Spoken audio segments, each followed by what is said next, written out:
Ladies and gentlemen, we have, well, many would say one of the best pound-for-pound fighters ever. What do you mean many? I say everyone. I was going to say.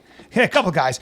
TJ Dillashaw, his lovely wife, Rebecca. If you don't know who he is, run your face into your car as you're listening to this. Hey, get it. He's one of the very best in the world. Our friend, TJ Dillashaw, up in the Fire Kid studio.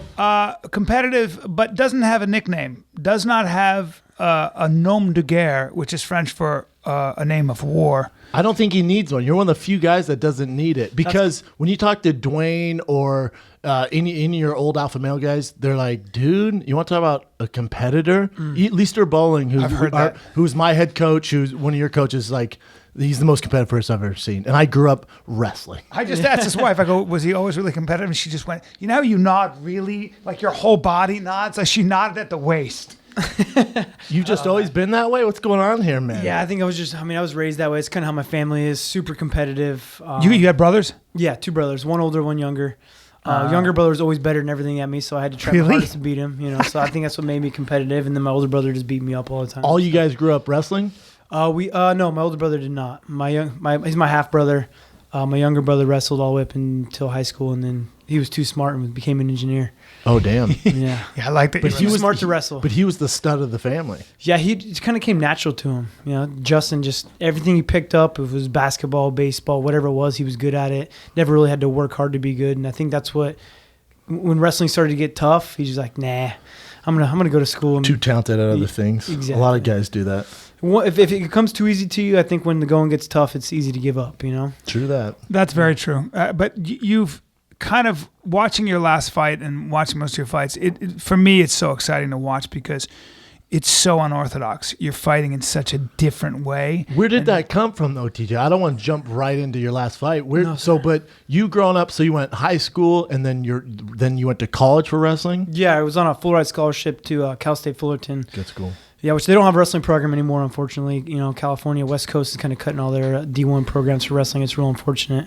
But I went straight to wrestling. And then after I graduated, I had the idea that I wanted to go to grad school and become a physician's assistant. A physician's assistant? Yeah. What the hell is that? You work behind a doctor. I wanted to be behind a orthopedic surgeon. Yeah. Scalpel, please. Yeah. When I did my internship, that's pretty much what happened. I went and was in an orthopedic room and was holding an old lady's leg while she was getting hip surgery. Damn. And sawing off her hip bone and replacing it. Terrible job, sir. Yeah, that's not for you. You thought it was going to be cool? Yeah. You Dexter? You Dexter? What's going on here? We're man? not fighting and punching people in the face. I like holding old ladies' legs up and sawing them in half. So you're doing that weird shit. Yeah. And then where's fighting? Because did you know once you stopped college wrestling, like your last match, you're like, all right, I'm going to pursue fighting? Not at all. No, like I said, I was enrolled to go to grad school. I was doing some summer school to get my prereqs out of the way.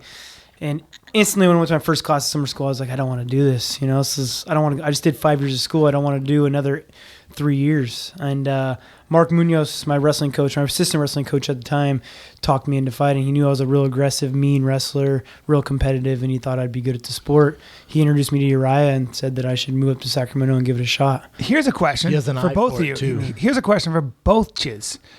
The first time can you remember the first time that you actually really connected with somebody's head with a punch or a kick? Can you remember what that was like? Do you even have a recollection of that? Because it's very different than wrestling, right? Wrestling, grabbing, and then I wonder with the first time you guys actually, do you remember that first time where you went, did you feel like I like this? Do you feel like I could get good at this? What was that like? The first time I hit someone, I felt real awkward. I had no idea what I was doing. I went up to Alpha Male, my first sparring session ever, and just got beat to crap. A bunch of killers up there.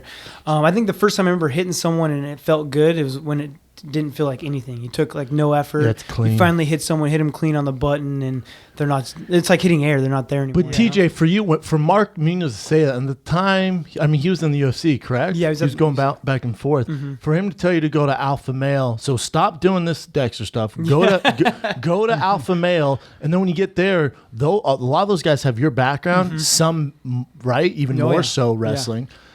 Yeah. And so, did you gravitate towards that career right away? Because for me, I was like, I don't know, man. And then it took a couple competitions or a couple sessions with high-level guys where I'm like, maybe I can do this. Maybe these guys are onto something here.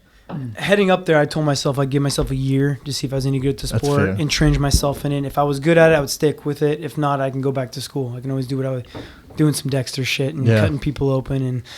And but after being up there and giving myself a chance and pushing against these top, Joseph Benavidez was number 2 in the world.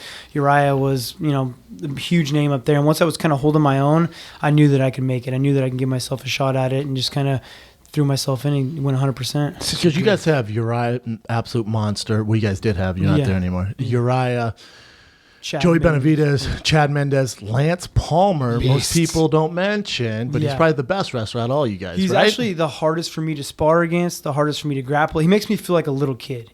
He's a 145-pounder. World champ, too. Yeah, he's huge. Yeah, world champ, World Series of Fighting, 4-time All-American, NCAAs. Okay. Ohio State. Watch your P's and Q's. 4-time All-American? 4-time All-American. Jesus. He's the best wrestler out there. People don't talk about him because he's not in the UFC. Best wrestler Explain out what an there. All-American is, because you got to be, I think, in the top 8. Yeah, so D1 wrestling is the hardest wrestling you can do in college, and even just to qualify for nationals is a big deal. I qualified 3 times, and I was pumped on that, and obviously I set my goals to become an All-American, but it never happened. I just didn't really pan out the way it was supposed to. Lance did it as a freshman, coming in straight out of high school, went into the college, wrestling the best kid. I mean, you're wrestling kids that, they're not even kids, they're men now. They're 23 years old. And, he's a 4-time All-American, so plays top 8 in the nation. So when you look at a guy like Kyle Snyder, who won a gold medal at, what was it, 20? Yeah. That's got to be mind-blowing. Insane. I mean, you were meant for the sport to do that. Yeah. You can win it at 20 years old, you were meant to do that. Special. He's like the LeBron James for wrestling. Exactly. Now, but Lance Palmer, is there a reason why he just never comes to the UFC?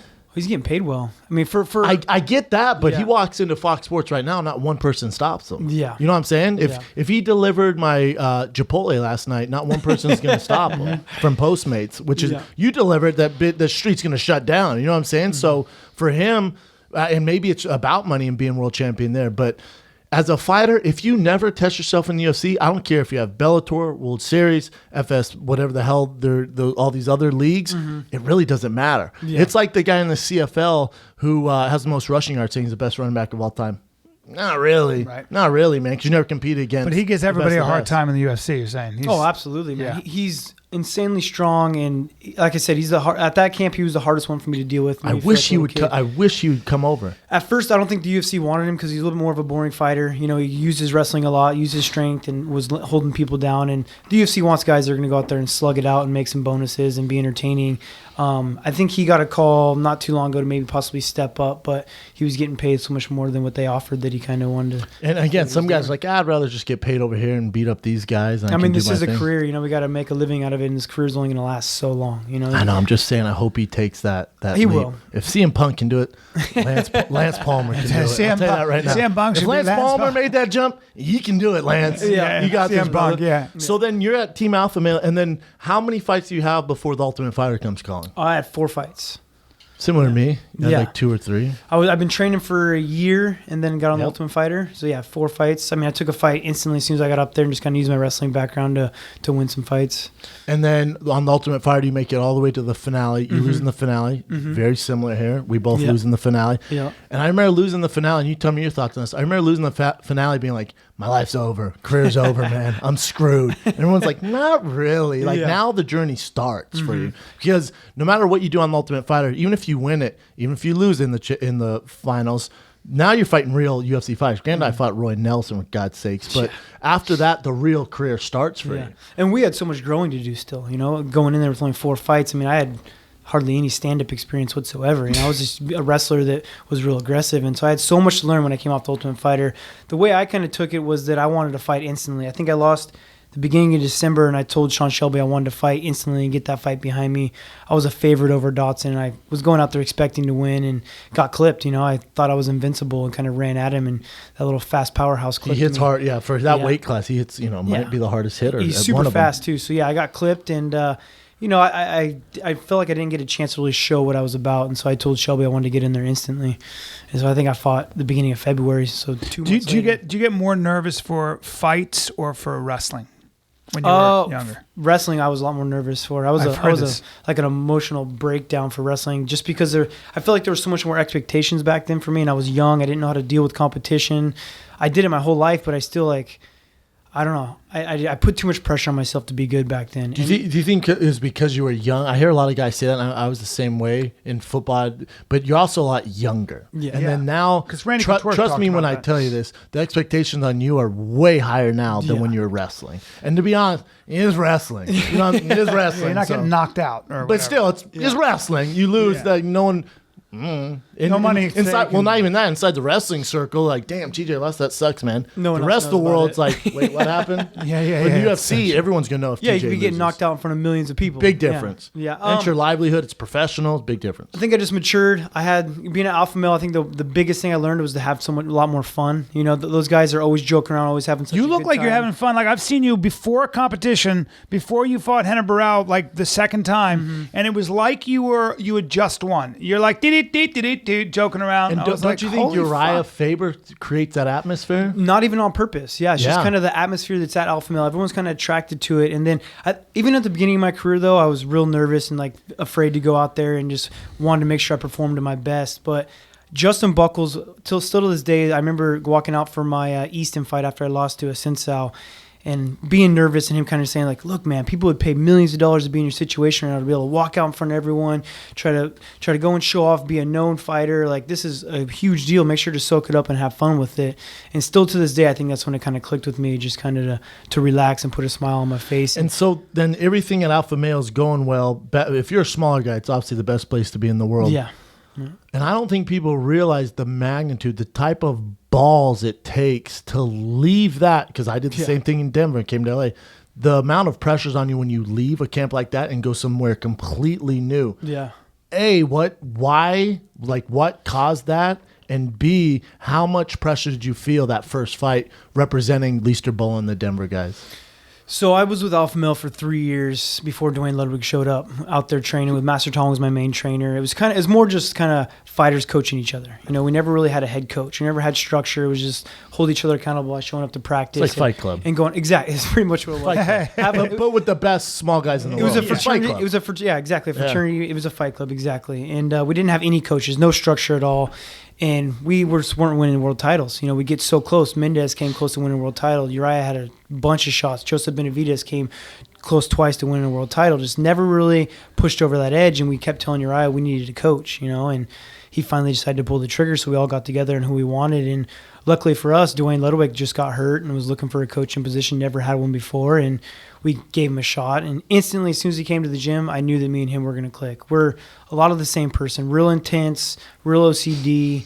Are you OCD? I'm fascinated with this because, like, he's obviously had a huge impact, and to see what happened to you after he came in is just mind-boggling. Night and day. It's crazy. And it feels like this guy has come up with such an unorthodox style with your help. Obviously, you guys collaborate, but it feels like he must be obsessing 24/7, and it seems like for you to have mastered it in such a short time, you had to be obsessing about it. 100% obsessed all the time. So explain to me, give me an example. Give me an example of like how you like when you say OCD. Give me an example of like what that means. Like shadow boxing all the time, always thinking about combos. Have to kick him out. Have no room for my memory whatsoever, other than me throwing combos. Like she'll ask me something we did the other day, like I don't remember, but I can remember a combo from 3 years ago. You know, because I'm always thinking. But I'll tell you this, You TJ. have to have that. I told Dwayne the same thing. I think Dwayne's coaching style and that OCD and your OCD, you guys are match made in heaven. I don't think it works for anyone else. Not for everyone. Like I've worked with Dwayne. Me and Dwayne came up together. Dwayne coached me. His style, like, bro, what the fuck? What do you want me to do here, man? I'm 250 pounds. Like, you know, so I think you guys, for whatever reason, linked you guys together. I think for 99% of other fighters, that does not work. Because of his personality or both? Both. Yeah, he's personality, very intense. coaching style, the techniques, all that stuff. TJ was the perfect guy for the job. Anyone else? So you don't mind because you guys are so similar. You're probably right in step with him. He doesn't have to say anything because you're already obsessing. Yeah, we're kind of on the same wavelength all the time. And another thing is, too, I don't get offended very easily by Dwayne. Like, a lot of people get offended by the way he talks to you and how he treats you, and he's very intense. He doesn't mean to be, like... He's trying to solve a problem, right? He doesn't mean to insult you if he does. It's just kind of, like, just comes across kind of harsh sometimes. He has, like, hard love. Yeah, exactly. And that's kind of how I am, too. I guess my wife would agree to that most likely. But we just instantly clicked together. You know, he was there for 2 years, and just watching my fights from him being there and from him not being there, just how much I've grown as a fighter. And have you talked to him about because he made a change, like him coming up with these ideas?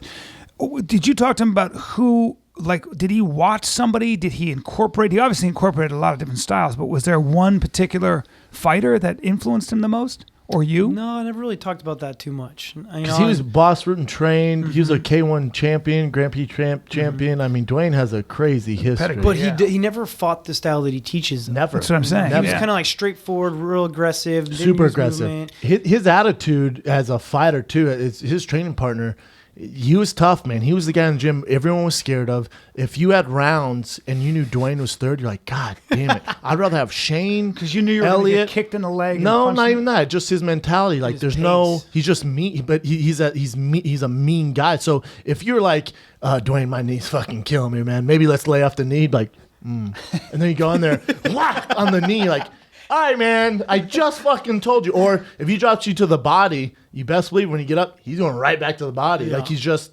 Damn. And I never had that. I know you do, because Lisa told me, like, you're the meanest son of a bitch in the gym. And I'm on... Even Manny Pacquiao makes me look fucking like a sissy. Like, he's a guy known for not being I've seen you spar. Like, you'll get somebody down. Brendan could take his knees. His knees are super lazy. He's just, like, moving around on the guy. Just don't want to hurt the guy. Yeah. Probably hurt me in the end. I'm just too competitive, man. And we always work on making sure we have controlled aggression and not to go too crazy, you know? But it's hard. It's something I have to rein back. I heard famous last words. They told me when you first came to Denver, Dwayne and Lisa were like, bro, he's fucking everybody up. Like, we gotta send him back, man. He's like, he literally ran through the entire team. We don't know what to do. And Lisa was like, I've never seen anything like it, man. I've never seen anything like it. He's like, I hope he moves here. I'm like, well, he's not going to have anyone to play with, man. He's breaking all the toys. Lisa's like, I love it. I love That's it. Lisa's mentality, though, too. Lisa's a tough, hard-nosed kind of wrestler. But I've heard a lot of guys come in now and say they don't spar the same way they used to because they don't want to take the same kind of head injury. Granted, you don't take a lot of shots to the head, at least not in fights. You know, not I get more beat up in practice than I do in my fights. Yeah. We got some killers out at Elevation Fight Team. Corey Sanhagen gives me every bit of competition I can take out there. Where's he fighting right now? He just fought and won. I think it was for RFA. He's been looking good. He's a monster. I think he's 5 or 6-0. So Corey was like most people don't even know who this kid is, but he's an absolute shark. I think he was a white or blue belt. He walked in the gym when I started training. The sport's evolving, but have you noticed, and this is going to put you on the spot a little bit, but have you noticed that since USADA came in, have you noticed a difference in people's bodies and a difference in people's speed, a difference in people's style? Because I have. I mean, I've seen a lot of guys that, you know, I know I think anybody who really understood, and I don't, but anybody understood what it takes to be an MMA fighter. Yeah. They would have a lot more sympathy for just any help you can get because it's so hard on your body. I disagree with that. That's a cop-out. I don't know. I'm just saying that the That's training is very, very difficult. Doesn't mean you should take steroids. I'm not saying I didn't say I definitely noticed the change in some people's bodies, and I also noticed the difference in their aggression and the confidence they carry when they go in there. If someone's used to having that crutch, you're going into that octagon, you're like used to being this powerful guy, and it's in your head that you're better than him because you're taking some PED. And then when you don't have that, you're going to be a scared cat. You know, you're like going to be running around. You're not going to fight the same. Yeah. I've noticed the difference in that. Yeah.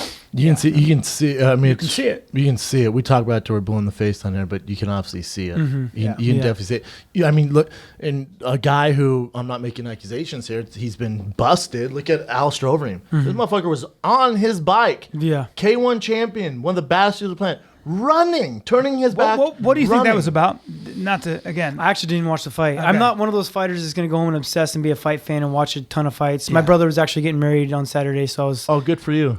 I was tearing one up and having I think a good that time. actually helps. Yeah. Well, I know a lot. Not watching? Most guys, I was always balls deep and I never missed them. But most guys I know aren't so into it. It's too much for me. Like, I train, 6 hours a day when I'm in camp and I'm in the gym all the time.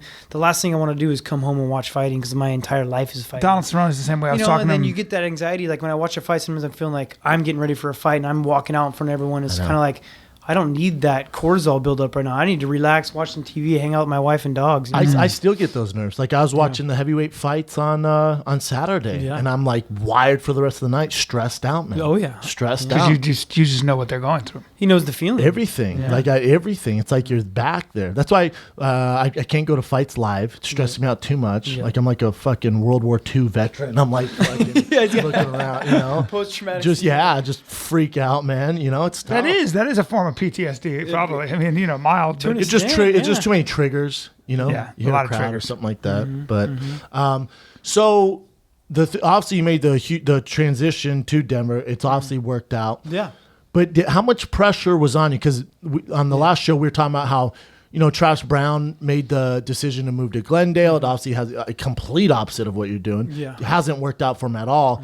And I think the reason he felt so much pressure and why his coach lashed out is because they took this risk. He said, it's like Dwayne going, TJ, come with me. We can do this, man. Yeah. But you're one out of your last 6. And it's like, well, we can't do it. This didn't work. I need to fucking go back. My situation was super tough, man. I was actually kind of forced into this situation. So when Dwayne and Uriah never got along, and Dwayne, a lot of the fighters loved training with Dwayne, some of them didn't. And so Dwayne wanted to move to Colorado. That's where he's from. He wanted to move back home where his family's from. And so me and Dwayne, like I said, just clicked instantly. So I was traveling back and forth. I was training at Alpha Male. I was training at Elevation Fight Team. I would do most of my training at Elevation Fight Team was with Dwayne in camp. Out of camp, I was teaching 3 to 4 practices a week at Alpha Male, teaching all the kickboxing, teaching classes, and loved those guys back there, and that's where I lived. I was going back and forth. And I told Uriah when the Cruz fight came about, I was like, look, I'm going to do my whole camp out at Elevation. I'm going to train with Dwayne the whole time there. He's like, you can't do that. He's like, you got to pick, man. I want you to pick where you're going to be. And I was like, man, I'm leaving all my boys. I'm leaving everything I know. But I knew the importance that me and Dwayne had, the connection we had, and I knew that I would get better with Dwayne more than anywhere else. Are you guys coming up with new techniques all the time together? Oh, you always got to work on new stuff. And there's stuff I have never even shown that we've been working on in my fights because I haven't felt as comfortable with it yet. But I think the reason why it worked out is because you have to be selfish, TJ. Yeah. You know what I'm saying? Would you stay there, make Uriah and the rest of those boys happy while you're... Yeah. Yeah, I mean, obviously you're still a top 5 fighter. Are you number 1? Probably not if you stay there. But you go with Dwayne, world champion. Yeah. I mean, it's a very tough situation. I wish it could have stayed the same. I wish Dwayne was still at Alpha Male. I wish I was still coaching. I mean, I miss all those guys, but I have some deep hate for some of them for the position they put me in and made me look like the bad guy for doing it. Mainly Uriah, but I also have a lot of love for those guys and I care for how they do. But that sucks that you have to deal with the politics, but I guess that's life. That's with everything. That's sports. Yeah. And you say how you have a deep hate. I it's just because of the situation you'd be put in. If you were losing as a fighter, the hate would be way worse. I think on both sides. Like Uriah's team is fine. You're doing great. Everyone's doing great. Yeah. I thought for sure because the Ascensal fight that they gave you, I thought the bigger play there was you versus Uriah. I thought that was going to happen. So as soon as I lost the belt to Cruz, which I thought I should still have it. We also thought you won here. Appreciate it. Yeah. I went and met with Dana and Lorenzo and Sean Shelby. They all told me that they thought I won the fight and they didn't really understand it. And so that was kind of my case. Like, look, I want this title fight. They're like, we're working through some things. We'll let you know in a couple weeks. I thought for sure they were going to match up me and Uriah. Uriah got the title fight, lost. So I thought for some reason still there would be a fight there between me and him just because of the money fight. That's the story. It's also you're such an exciting fighter, so I'm very puzzled by. It's not even that. Yeah, it's all about. Obviously, he's an excited fighter, but the story between him and Uriah is the fucking sell. Yes, not anymore. I mean, the guy's not. I mean, there's no point for me to fight the guy now. I mean, it's kind of over now. It's over. Completely. It's kind of over because he lost. He lost to number 12. He's also a number 12 ranked guy. I mean, Jimmy Rivera's tough. I knew it was a tough fight going into it. Yeah. Jimmy Rivera, a lot of people don't know him, and who had him ranked 12, the Cheeto Fingers, who do the rankings. He's a fucking monster. He hasn't lost in forever. Yeah. And so him at 12, so that's a tough fight for Uriah, man. Yeah. And, I still think Uriah's top 5 guy right now, but as far as your guys' story, it's tough, man. For sure. You know what the play is, right? What's that? If you didn't get Dominic Cruz, which I hope you do, and God willing you do, I'm and hopefully for. Dana White gets his shit together. I mean, you might get CM Punk. I don't know what they're gonna do these days. That's the one. You might get Mickey Gall. No shit, man. That's the one thing that's kind of pissing me off with the UFC and this whole deal is that it's not about the sport I fell in love with. You know, when I fell in love with MMA and fighting, it was completely about the sport. Two baddest mans on the planet. When it was Chuck Liddell out there, he didn't have to talk all this crap to get the fight. He just went out there and performed and was the baddest man on the planet. So they gave him the fights he was deserving. You know, now it's all about how much trash you're going to talk and what drama you're going to create. It's entertainment. You're selling entertainment. I know fighting is entertainment, but it's more of the drama of reality TV than it is an actual sport anymore. And it really kind of just disheartens it for me. You know, it almost makes me want to say, like, fuck this. You're too good to do that. That's not who I am. I'm not that kind of person. I'm not going to go out there and it would look too fake if I'm going to go out there and try to go out of my way to be a Conor McGregor and talk. Nothing's worse, trash. my man. Nothing's worse when a guy who that's not in his nature to talk shit like that, and he tries. You're just like, oh my god. A, I can't give you the fight. B, I mean, don't do that. No, you just keep being brilliant. But with you, if for whatever reason, let's say Dominic still isn't ready by the end of the year or even early next year, which you should completely wait for that title shot. I wouldn't take anything else besides that title shot. But if he's out for a year, let's say some other. I guess I doubt they do that, but it'd be Cody Garbrandt. Yeah, I mean, the only way I'm fighting is for the belt. You know, if it's for the belt, interim belt, whatever it is, like that's how I'm fighting. I mean, I just fought number 2 ranked fighter Rafael Cincel on an 8-fight win streak. God, I forgot he was number 2. I was ranked number 1. So number 1 beats number 2. Where do you go from there? Do I drop down? It wasn't a This fight. is what's so puzzling to me. It's the exciting fight. The fight certainly for an MMA purist or any fan is to watch you and Dominic Cruz, the most unorthodox fighters in the world. I mean, that's the fight. If you're a true MMA fan, I mean, but if you're fighting in a way I've never seen anybody fight the way you do, the whole thing is crazy. And the same thing with Dominic Cruz. Yeah. It's a numbers thing. It'll be. It's all the new fans. All these new fans that don't know as much about MMA, don't know what a armbar is. They don't know all the technique that I'm throwing out there. They're more into the story. They're more into the WWE factor of the drama instead. But there's a story there because what other fight would be a bigger story? No, there's not. Cruz, and you don't. And I love Cody, but Cody versus Dominic, there's no really story, right? I guess alpha male, but he really wasn't there when the beef was there. But he's also number 8. Yeah, exactly. How does number 8 leapfrog number 1 when you just beat number 2? I'll tell you what's a fucking barn burner, and you're welcome, Joe Silva. If you had Jimmy Rivera versus Cody Garbrandt. That's a tough fight. Fuck you. That would be a good fight. Fuck you. Someone's getting knocked out. Yeah, because I think they both stand in a phone booth. Yeah, they just come right at each other. It's a good fight. But I can't see them doing anything besides you versus Dom. That's what I keep saying. Yeah, that's what I keep saying. That's what I keep hoping for. So I'm waiting for the phone call. I'm staying ready. I can only control what I can control. I gotta continue to have fun. I think I put too much pressure on the first Cruz fight. I wanted to knock him out and getting too emotional and hating his trash talk and getting affected by it. Where I just need to make sure to continue to have fun and control what I can control. And if I can't, not to sweat over it. Don't stress about it because life's only too long and this career is only so long and I just got to enjoy it. Dominic Cruz strikes me as a very difficult personality. He strikes me as he's got not a warm fight. He's a walking cactus. With everything. He's a walking cactus. I worked with him on UFC Tonight and on UFC Now, and he is tough. Everyone with Fox is like, he's tough. He's got a chip on his shoulder. He's a tough personality. Everyone kind of owes him a little bit. And then his trash talk is kind of crazy too because it usually doesn't mean anything. He won't even like make sense on what his trash talk is. He'll just talk louder and talk more than you and kind of piss you off. Yeah. And it's like high school girls fighting in high school. He's a brilliant competitor though. And he's a brilliant fighter. Yeah. And so, as are you. And so, whatever Dominic Cruz is, he's fucking amazing. And so are you. And that's why I want to see that fight.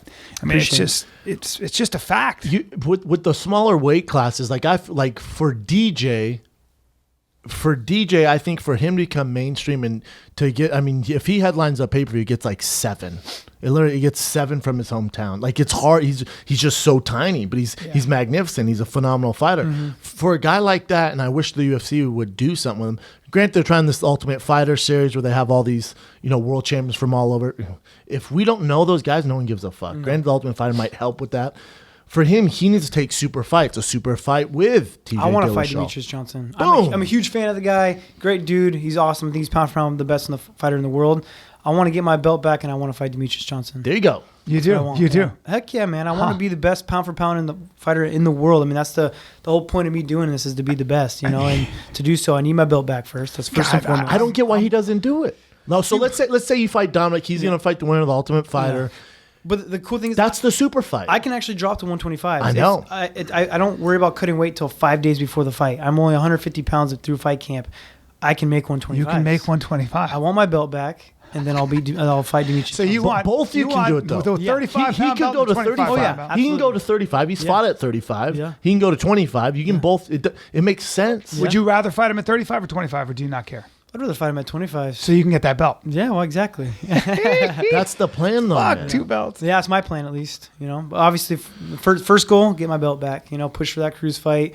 There's things I got to change up in that fight. I got to be a little bit more composed, play his game. I got to play his point fighting game. He's not going to come out there and try to knock you out and be this aggressive fighter. He's going to point fight you. And I knew that going into it, but he's got a chin, man, because I cracked him. Then if you're watching a good head kick that I broke my foot on, and there's a punch in the 4th or 5th round where I whipped his chin behind him, and he took it. He's not a guy you can go into going, I'm going to finish this guy. His fight IQ is way too high. You told me he's just brilliant. He's got good timing. I mean, I wouldn't say he's like super technically sound for a normal kickboxer or a wrestler. He doesn't have like normal technique, but for his style of fighting, he's got good technique. He's elusive as a motherfucker. Super elusive and good timing. His fight IQ is so high. So anyone who goes in going, I'm gonna get after this guy, I'm gonna try and get him out of there, you've lost the fight. Yeah. So much. Granted, you had that game plan, and we still gave you 3 rounds.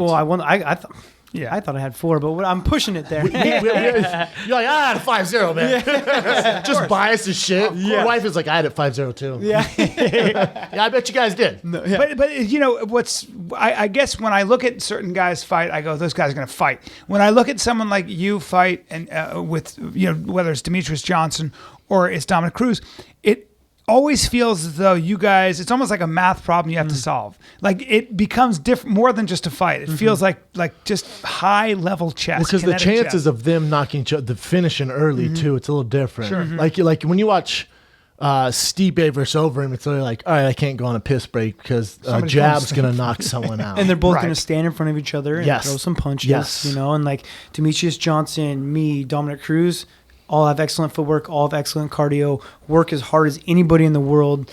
It's going to be a long fight. Would your style, and it may be hard to answer, but maybe you can help, would your style work for a bigger guy at 70, 85, 205? I'd say once you get up in the 200s, it's going to be tough. Yes. You got to be light on your feet. You got to be agile. Your cardio's got to be insane to be able to do it. And once you get over 200 pounds, I think you got to be a real athletic kind of guy. And most of those guys are playing football or something like that. Like if you had like a Russell Westbrook or something like that who wanted to get into fighting, but you got to remember, he's in such good cardio shape to maintain that for 3 or 5 rounds. Right? It's just not for a big guy. Right. Any other brain busters? Yeah, no, it's just, I guess as a fighter, if I saw guys like you, I would be so tempted to try to copy that. Yeah, absolutely. You see a lot more of it now. I mean, the lighter weights, you see a lot more guys fight. I mean, until my fight with Barao, you really didn't see too many guys fighting southpaw and orthodox. Right. It was either one or the other. Every now and then they do a couple switches. They'd switch just a loop, like get out of the way. But ever since that fight with me and Barao, and since then, you've been seeing guys fighting both styles now. You see Max Holloway switching up and going southpaw. But that's what I love about it. Like when I think about how the sport is evolving, it has such a creative side to it. You're at the forefront of that. You're spearheading that. It's funny, like Joseph Benavidez was helping me get ready for one of my fights, and he had to stay orthodox. He had to stay in that stance because I was a fighter I was fighting, and he was telling Dwayne, he's like, it's just not fair that I can't fight both stances. Like, he's able to punch me from every angle, every stance, everywhere I go, he can punch me, and I have to stick on my stance. It's such a disadvantage if you don't know. To me, it's such a disadvantage if you don't know how to fight orthodox. 100%. Well, and I'd say it's such an advantage that you can do both because most guys can't unless they're starting young now and their coaches teach them both. Because 4 years ago, you walk in the gym, they're not going to teach you both. Well, we didn't see an example of TJ or Dominic Cruz. And here's the other really interesting thing. I bet for Dwayne, and I don't know if you've talked about this, but for him to figure this stuff out after he's done fighting must be so frustrating because he must be like, I want to get in a time machine because the shit I know now, if I could go back in time, is that he takes it the right way though. He really thinks he was put on this planet to coach. He is. He's correct. Like, good for him. Yeah, it didn't work out for me for fighting. I loved it. He was a great kickboxer. I mean, it worked out great for him kickboxing. The MMA just didn't really pan out the way it should have. But he really feels like he was meant to be a coach. He's a better coach than he was a fighter. Even I feel. Do you think that after you retire, which will be a while from now, God willing, do you think you will want to stay in the fight game as a coach to keep up with this evolution, Yeah, this do you imagination? hate money? Is what we're asking. If I hate money, I'll stay inside of fighting and coaching. God damn, ain't that the truth? Do you right? want to work 9 to 5 and clean the mats? Yeah. Being a former world champ is what Brian's asking you. Yeah. You know, I need to set myself up outside of fighting, and I'm pushing my way to do other sorts of things. But I do feel like I'm a really good coach. Like when I was at Alpha Male and I was coaching 4 times a week, I really did enjoy it, and I am really good at it. But yeah, it's not going to make me any money. You know, it's not going to pay the bills. So I need to set myself up. That'll be more of a hobby, and hopefully I'll have things set up to where On I the have. side. Yeah. Do you?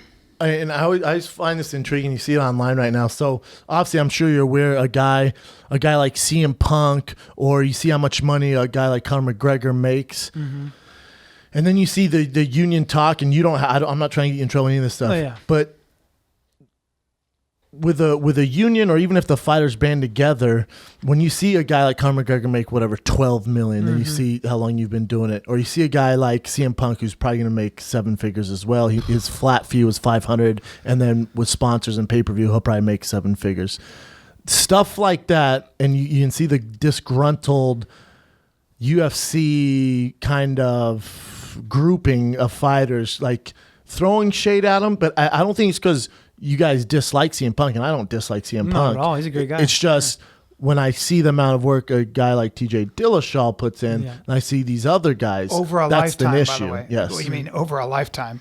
CM Punk would irritate you more than Conor McGregor does, because Conor created what he's making. You know, he's got a whole country behind him. He does a great job at trash talk and Fights all comers, building too. fights up. And he knocked backs it out up. Jose Aldo in 13 seconds. Yeah. So him getting He backs paid, it up, yes. Yeah, he backs it up. A He guy like deserves CM every Punk, bit of it. that's another story, because he came in and is making more money than me off his first fight in the UFC. You know, that one's tough to swallow. Again, though, like for me, I don't begrudge CM Punk because it's called capitalism. It's called the marketplace. Yeah. And I actually watched this UFC with hungry eyes because I wanted to see how this guy was going to do, knowing, you know, that it wasn't going to work out so well. But my biggest issue, again, is we've beaten him up enough, and I don't mean to do this, but just the idea that he hopes he doesn't get cut, and he still wanted to get back in there as soon as he can. And it's like, dude, you've just got to realize it's okay, but you're not UFC caliber. You don't belong in there. Yeah, you tried it out. You know, Yeah. I mean, I like the guy, and a lot of people are probably hating on him, wanting him to lose, and I actually wanted him to win. I met him. He's a good guy, and he's got the courage to actually try to even do this, you know.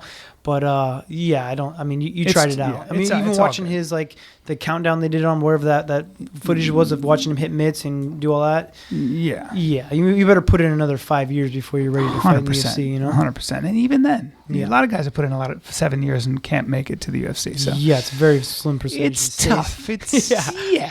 I watched The Ultimate Fighter, and just that in itself, just the amount of pressure that goes into it Yeah, is fucking absolutely. nuts. So, you know, enough about that. Nightmare, man. Let's go to some current events with Evan the Cub. Let's do some current events. Let's do it, man. All right, so first one that we got up for today. So there was some discussion about whether or not Conor and Nate Diaz were going to have to pay any kind of fines or face any kind of disciplinary action from the commission or the UFC or whoever from the whole water bottle throwing incident leading into 202. How dare they throw water on each other? It's the commission. Well, it's not looking very good for them. What? How much? If they go based on what they gave John and DC for the hotel fight, Which was way worse. 10% of their purse. Well, Conor made a cool $3 million off that fight. Nate made another That's- mill, right? Yeah, and Nate $300,000. cracked 7 figures too. Was that So that their purse money, or was that their bonus money? That's their purse. Well, money. no, Nate was, and I think Nate's was something like 275 flat or something like that. Don't quote me on it. You might be able to look it up, Ev, but Conor's, he gets 7 figures flat, and then he gets pay-per-view percentage. Nate also got pay-per-view percentage. So that's where that 12 and 9 million comes in. Yeah. So now you can be fined on the 12 and 9. But they're getting fined for sure. What happens if you don't pay it?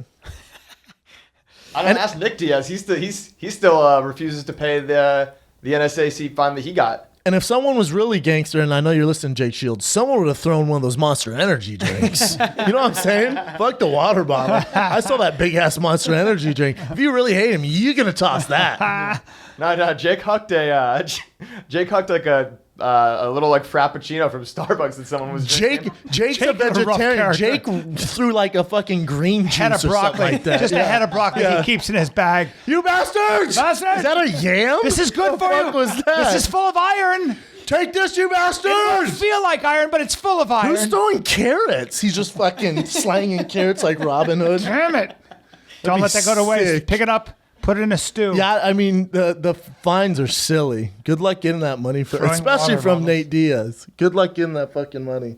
Yeah. The UFC should pay. You know who should pay that fee? The UFC. Because how much They did made that money hype? off it. How much money did that earn the UFC? It hyped the fight. Yeah, and I thought it was absolutely ridiculous, and it does nothing for me. But for the general public, like they hate each other. They're throwing water bottles. I'm getting it, and so it built that fight up even more. Sure.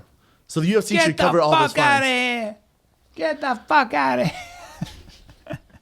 Chewing his gum. All right. Next one we got is Fedor is reportedly been offered $2 million to fight in Japan against Wanderlei Silva. Oh man, Wanderlei. Huh. I get. You know what happens? Like Vanderlei's your issue, I get heavy. I just think Wanderlei shouldn't fight anymore. but Fedor should. Fedor didn't take the kind of punishment Wanderlei did over his He career. didn't. No. He got knocked out by Dan. Fedor's made. Only time I've Fedor's had a lot of issues. You see Fedor's last fight. No. He took a beating. You know how many fights Fedor has? A lot. But most of those fights he won and was on the delivering end, right? He's at some wars, my man. Well, I don't know of any wars besides he got knocked out by Henderson, flash knocked out. He got tapped out by, he got caught in a triangle by for Doom. I've never seen him get really. Bigfoot Silva whooped that ass. Oh, that's true. I don't want to go through this because it's That's too much true. to educate him on. Did you ever see Mirko Krokop Fedor fight? No. Yeah, but yeah. Okay. Anyways, bottom line it's too is- much to get What into. about Bottom line the is- atomic bomb from Fujita that he ate? Yeah. There's too much. Yeah. Yeah. Well, it's out there. Flex. You don't know. That's a lot. Well, it's too much. I guess I'm thinking about his past fights when he was younger. Yeah, maybe I don't know. I just don't like seeing those old warriors fight. I just think all I think about is head trauma. But you're intrigued with CM Punk at 38 fighting. I'm definitely not intrigued by that. You just said you were. I wanted to watch it because I said it made sense for the marketplace because I was like, this guy is going to take 2 years and step into the octagon. That's what I was watching, and I wanted to see if my predictions would come true in 1 minute Your or in 2 predictions. minutes. Well, I just didn't think he was going to last. I think. I mean, could someone give him $2 million not to fight? He's boys with Putin, right? Make it happen. Super close. Yeah. Are they close? God damn. But Wanderlei's the guy who got fucked out of anyone, more so than anyone. Banned for life from Las Vegas Commission. It's ridiculous. That was What- from him running from the commission? Yeah. But have you heard that story? No. So Chael says it best, but so Wanderlei, he's in Vegas, and this is when the testing when they're just randomly coming up to him when they first signed this deal. Yeah. They come up to Wanderlei to his gym. No one notified him anything. And it was basically like, hey, I need to stab you with this needle. I need to see your dick. Wanderlei's from Brazil. Was like, hold the fuck up. Yeah. Broken English. I'm not even trying to do it. Rogan does a great Wanderlei impression. But he's like, absolutely not. I'm not doing that. And the guy's like, and Wanderlei goes, let me see some identification. He's like, no, I'm not doing shit. Wanderlei's like, then I'm not letting you stick me with a needle. I have no idea who you are. So he goes, fuck it. Nope. Talk to my lawyers. That's why he got banned. Oh, damn. The real story is like, so that's the real story. He's like, I don't know you. I'm not from this country. No one's sticking me with a needle. I'm not showing you my dick. This is weird, man. No one notified me. Usually they notify him. From the way they made it sound, it was like the commission showed up to his gym and he just went like sprinting out the back door. Yeah, I was no. like, peace. Nope. The guy who did that was Alistair Overeem Oh, okay. from the press conference. No way. He was like in a suit and they're like, hey, Alistair, we need a what? Boom! And like ran. Like, all right, well, he's the one guy who did do that. But Wanderlei, if you Chael gives us a great story. I think he even told it on this one, but he talks about how no one's been more fucked over than Wanderlei. But because his English is a little broken, he didn't tell his story the way it should have been told, and he probably wouldn't be banned for life. But if he was like, here's what happened. Random white dude comes to my gym, goes, let me stick you with a needle, let me look at your dick. And he's like, I don't think so. I have a syringe. Banned for life. I have a syringe in my hand. I'd like to see your dick, please. How weird is that? But yeah, Wanderlei got fucked. At more least than be anyone. wearing a white coat and have some Well, people show up to my house identification. at 6 a.m. asking those questions. I bet. At 6 a.m, right? Is that Oh, what yeah, they do? Usually. I mean, it could be any time of the day, but A lot of times it's 6 a.m. because it's the easiest to catch stuff, I guess. God Did you see what happened when they approached Tim Kennedy at 6 a.m? No. Oh, Probably answer the door with a gun or something. Oh, well, Tim Kennedy, ISIS, and he gave ISIS his address because he wants them to come find him in Texas. And so these clowns who are responsible with USADA, they're doing some mysterious shit and pulling up to his house. Mm-hmm. Well, Tim obviously sees everything because Tim doesn't he's sleep. a killer. Because he doesn't Sleeps sleep. with his eyes open, right? Yeah, exactly. Comes to his door with a gun, surprises him. Comes against his right car behind door. him. Oh, yeah. Oh, wow. It's like, what the fuck? Can I help you? What are you doing here? Because I was ISIS. Yeah. You guys like, I'm here for you to piss in a cup. They knock on the door like they're the cops at first, until you until you get to know the guys, they'll start like knocking soft if they know they're going to come to the door. But the first time they came, they almost sounded like they're going to kick down the door. Isn't it a weird ego thing? That's obnoxious. Isn't it a weird? I'm going to come answer the door. It's that's 6 fucking a.m. How cool would it be if 10 minutes before, because you're not going to do shit in 10 minutes, you get a text that goes, yo, TJ, this is Gary with USADA. I'm going to come test you. Yeah. Please be ready. Cool. Come to the door. What's up, TJ? Just here for the piss. Might take some blood. I don't know what they do these days. Piss, blood. Piss, yeah. So usually some semen and feces. Yeah, there you go. I'm usually shit in this cup as well. Shit and jerk off. This is for my personal supplies. But so they and do you have that. to kiss me on the mouth. I have to do a saliva swab. Like, why not just be cool? But there's this ego thing you see with these guys where they think they have a sense of power They do. over the They really don't. Over the baddest man on the planet. Sir, you're collecting my blood and urine at 6 a.m. It's called government oversight, overreach. It's nuts. It's crazy. Now they're kind of cool, but at first they I would be so pissed about that. Oh yeah, the first time they did it, it was crazy. You guys don't have children, correct? No, not yet. You wake my baby up, I will. You know what? You're gonna get your urine. I'm gonna piss down your throat. Yeah. It's so to get my kid to sleep. Yeah. You wake that kid up. That's how Matt Brown was when he answered the door, because he's got a little kid and he's got some twins as well, and they wake up the whole family when they're knocking on the door. Good luck with that. They knocked on, like they bang on the door like that. Oh yeah, like they sound like they're straight up like you've done something wrong. Police coming to get you. I would lose my fucking mind on those guys. Who do you think you are? Don't knock on my fucking door like that. No. But there's a better way to go about it. There's just such like I had a business transaction. I won't give the details of it. But the guy called me and literally was just name calling, being nasty. And this is a grown man, grown ass man, 40-something, kids, businessman, yelling, blah, blah, blah, blah, blah. I just hang up. He's blowing my phone up. So I give it like an hour and I call him back. And he's like, what, motherfucker? I'm like, let me ask you something, man. Do you really think this is the way to get business done? Did you really think someone would respond positive to this? And I'm completely down to talk with you about this and figure this out. Or do you want to talk to me like a man and we'll figure this out? And he's like, God damn, you're right, man. I'm like, yeah, there's no need for that. Yeah. What's wrong with you? Yeah. Who's going to respond to that? Yeah. My problem is that sometimes certain people get into a position and they are more into getting off on this kind of power than actually doing like their a lot job. of people that become cops. And just people. Or TSA agents. Government. That's in a why. line, shoes to the side. Yeah, bitch, I've been in the airport 1,000 times. Listen, the bigger. You don't need to yell. The more power you give to your authorities, government, human beings, forget cops, just human beings, if you give them power over you, they're going to take power. It corrupts you. And that's why the wrong people, the for sure. There's some guys in USADA who are actually really cool. Of course they are. I'm assuming. I've never dealt with them. But then there's some cops who are really cool. Of course. With TSA, some of them are awesome. And then some of them you're like, dude, you don't even have a gun. Human beings. You don't even have a gun. You have no qualification to even be here. You guys have never caught anybody ever. Well, so human beings. I obviously don't have a bomb in my shoes, sir. Some people, when they get in a position, figure it out, badge and stuff, they're going to take advantage of it. Yeah. I did an interview about it. I think after the first time I got drug tested, and I talked about how crazy he was and showing up the door and being dicks about it. And then ever since then, they've been cool. So he must have listened to the interview and they need a reality check. You know what I'm saying? They need a reality check. Yeah, and he follows me on social media. So that's cool. I called him out, and then now he's a lot nicer. When he's on my bad, bro. He brings cupcakes and shit this time. What's up, man? I'm here to check your dick out. Because they have to look at it, right? They have to look at it. They have to look at it. I mean, he's had to do a lot more than watch me pee. So one morning he came, and I could not pee. I just couldn't do it. And I was like, I have to take a shit, He's like, oh, you're going to have to shit. You won't be able to pee unless you shit. And I was wearing a robe. I had nothing underneath it. Okay, doctor. Oh, no. And so Did he hold a plastic bag under your rump? So I had to derobe, completely butt naked. He has to stand in the small bathroom, stand in the bathroom while I'm taking a shit so I can piss at the cup at the same time. Sucks. Imagine that guy's job. Oh, yeah. How you doing over there, buddy? Healthy bowel movement, huh? No, what It's a just fucking- bummer. Yeah.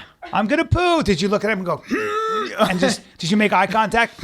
And then did you pee? Then when you Oh, got yeah. up, you peed? While I was going to the bathroom, while I was taking a shit, yeah. Dude, Yeah. they're catching, but you see how, I mean, it's, obviously there was an issue with sport. There's an issue, and if any sport did USADA testing, it's going to be way worse than the UFC, Oh, yeah. if not similar. It's going to be way worse. But, I mean, guys are tested positive for everything. You can't do shit. There's a huge list, right? I mean, you're not doing any energy drinks. You're not I mean, you doing have any. to go and check, like you have to make sure the supplements you're taking that are okay, because there's a lot of you can't just go to GNC and buy a supplement and think that it's all right to take Because there's a lot of there's bad. You can take every On-It product. Yeah. How about that? Every On-It product you can take, and it would not flag. right. Interesting. What do you take? What are your secrets for nutrition? I have a nutritionist. There are companies called Perfecting Athletes, and they get me on a lot of natural. A lot of my stuff is through my food that I eat, and then Yeah. also some of the supplements they give me, and then I take the Muscle Farm supplements as well. So yeah. Interesting. No wonder your body's so taut. What else you got? He's very fit. He's got a really taut body. This is an interesting little story. Oh, that's making the TJ rounds today. Taut Dillashaw. my new nickname? I just came up with your fucking nickname. What a lame. TJ. Congratulations, TJ. Blonde and win. smooth. The Dillashaw. Barbie. The bar. TJ the male Barbie. TJ the human Looks more Ken like doll. Yeah, it looks more like Ken. Yes, TJ the human Ken doll. TJ the delicious. They're yeah. I don't know if you've The noticed. natural blonde. I don't know why I noticed, but you know, have you noticed with the Barbies? They have all races now. Like there's As well, they fucking should. Oh no, they have like transgender Ken now. Oh no way. Oh yeah, even better. they have- Oh. I'm pretty sure they have way like they gay have Ken. Ken. They have Look gay that Ken, and he's in the thing just like, Look, Ken's always been gay. how dare you? No, he Ken's hasn't. always been gay as shit. No, man, he has his bitch. Oh, no, Ken's been gay as shit. Barbie's his side piece. No, he's been gay as shit. He shaves his arms, he shaves his chest, he shaves his legs, he has no hair on his... So is he doesn't have Cristiano a dick. Ronaldo. I know. And, well... So now we have to be hairy to be not gay. Oh, I know. Now you gotta be We gotta be here. like- You gotta be Armenian, not to Gotta be be gay, like I me. guess. Gotta be all hairy. TJ, smooth as a pedal, smooth as saddle leather Dillashaw. God, I'll What come else up with you it. got? I'll come Hope up we with got better ones. it. I'll come up with it. What else you got? Al? TJ, I hope you put... moments to think about TJ, I want to put oil on your body and look at you, Dillashaw. TJ, he's even sexy when he poos, Dillashaw. Fuck, I'll come up with it. I'll come up with it. get Hey, it. you can help me. Yeah, I'm just letting you just dig a deeper hole because they're getting worse. TJ. Maybe think about it and then go on the next event. TJ looks gay, Dillashaw. That's good. TJ looks gay. All right, forget it. TJ. Moving on. We'll come up with something. No, we can keep going, but I will be thinking. I'm not paying attention at all. I'm not gonna anymore. pay attention to anything. I'll think Check about out his for the next couple nicknames. minutes. Go ahead, Ev. TJ, I The thought I story- was straight. The story Dillashaw. that's making the rounds right now is starting to pick up some steam on the internet is these two, I mean, in my opinion, complete lunatic law professors from Rutgers wrote this whole piece about how we need to abolish animals as pets, aka animal slavery, because it's fundamentally unethical to I have love pets. these guys. I fucking I'm on board with them, man. Try to take my German Shepherd away, you fuck. I don't care about that dog, but still, I'd be so pissed. You're German Shepherd. You wouldn't do shit. I'd be like, oh, damn it, dog's Hey, not you going to never shit talk everywhere. about that dog ever. I sure don't. Does he suck or what? I don't know. You know what? I got a dud, I'll be honest with you. She just sits there and looks at me. I'm like, what, again? I throw the ball. She's like, You sent me the picture when he first got here. Like, this thing's so badass. I'm like, meanwhile, looks pretty friendly to Meanwhile, me. got Why is myself- its nose so juicy? got myself a dud. Terrible watchdog, not big, stunted, a complete runt, and shits everywhere. And, oh, by the way, And it's add supposed to to come trained. Add to the fact, got a real sensitive stomach. Better give him boiled rice and boiled chicken. Oh, Anything else God sucks. damn it. No Oh, way. dude, you put a little tiny piece of anything in there. She's like, oops, and just shouting out of her ass. Hey, B, you know Shouting. what I'll do for you? What? You pay me my $12,000 that you owe me. Oh, by the way, Hey, I'm no, hold gonna on. pay you. You pay me my $12,000? Oh, by the way, Hey, look at me. Yeah. Pay me my $12,000? Yeah. I'll kill your dog for you. Just choke it out. And then we'll stuff it. And, hey, kids, look, it's on wheels now. No, your daughter won't even know. So I'm like, oh, what's his name? Her name is I don't even, Lilu. Got that? Give a fuck about her I didn't name. know his dog's My name. own dog. God, dog. Guys, sorry. Her name is Kids ruin dogs for you. Lilu. I care about my kids. I have no emotional energy You for could a just be fucking like, dog. oh my God, look at Lilu. And then just fucking Say goodbye, kids. She's going to doggy heaven. She's going somewhere a little better than here. Are those angel wings? And then she only understands German or some shit. Unschnauzer! Unschnauzer! Oceanizer means go to sleep. Sleep. Just killer. Yep. More important I would do. question, You pay me my money, I'll do it. Uncle why Brendan's does he over owe here. you 12 grand?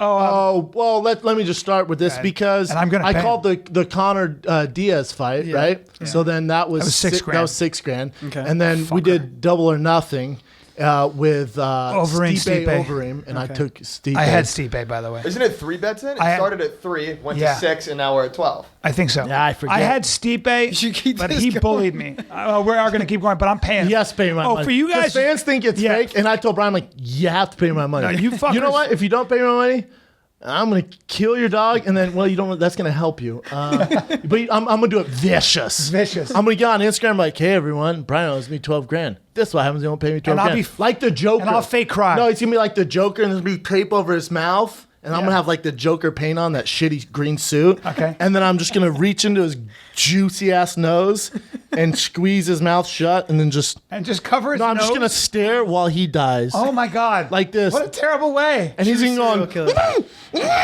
I'm Oh my going, God. Wait, you hold but I'm not moving. I'm just like so this the whole time. Dude, that would actually make me cry, sort of. I'd be like, Mom, quickly die. I'm so mad at No, you, it's Brendan. gonna take forever, Dude, You know, it's gonna be like 3 minutes. People are on Instagram like, By the way, we lost so many listeners who love dogs. Holding the muzzle and then the two fingers, they Velcro. There's the straight duct tape around its snout like So this. mean. And then the nose, you're like, oh my God, it's a juicy nose. At least he can breathe through his nose. Sorry. And then you hook your two fingers over and just gently plug the nostrils. Just like this. Dude, that's a terrible scene in a movie. But can you laugh like the Joker? But then his eyes are, so his mouth is taped, his eyes are like this. Hers, so it hers. almost looks like an ISIS video. And people are like, what the fuck is going on here?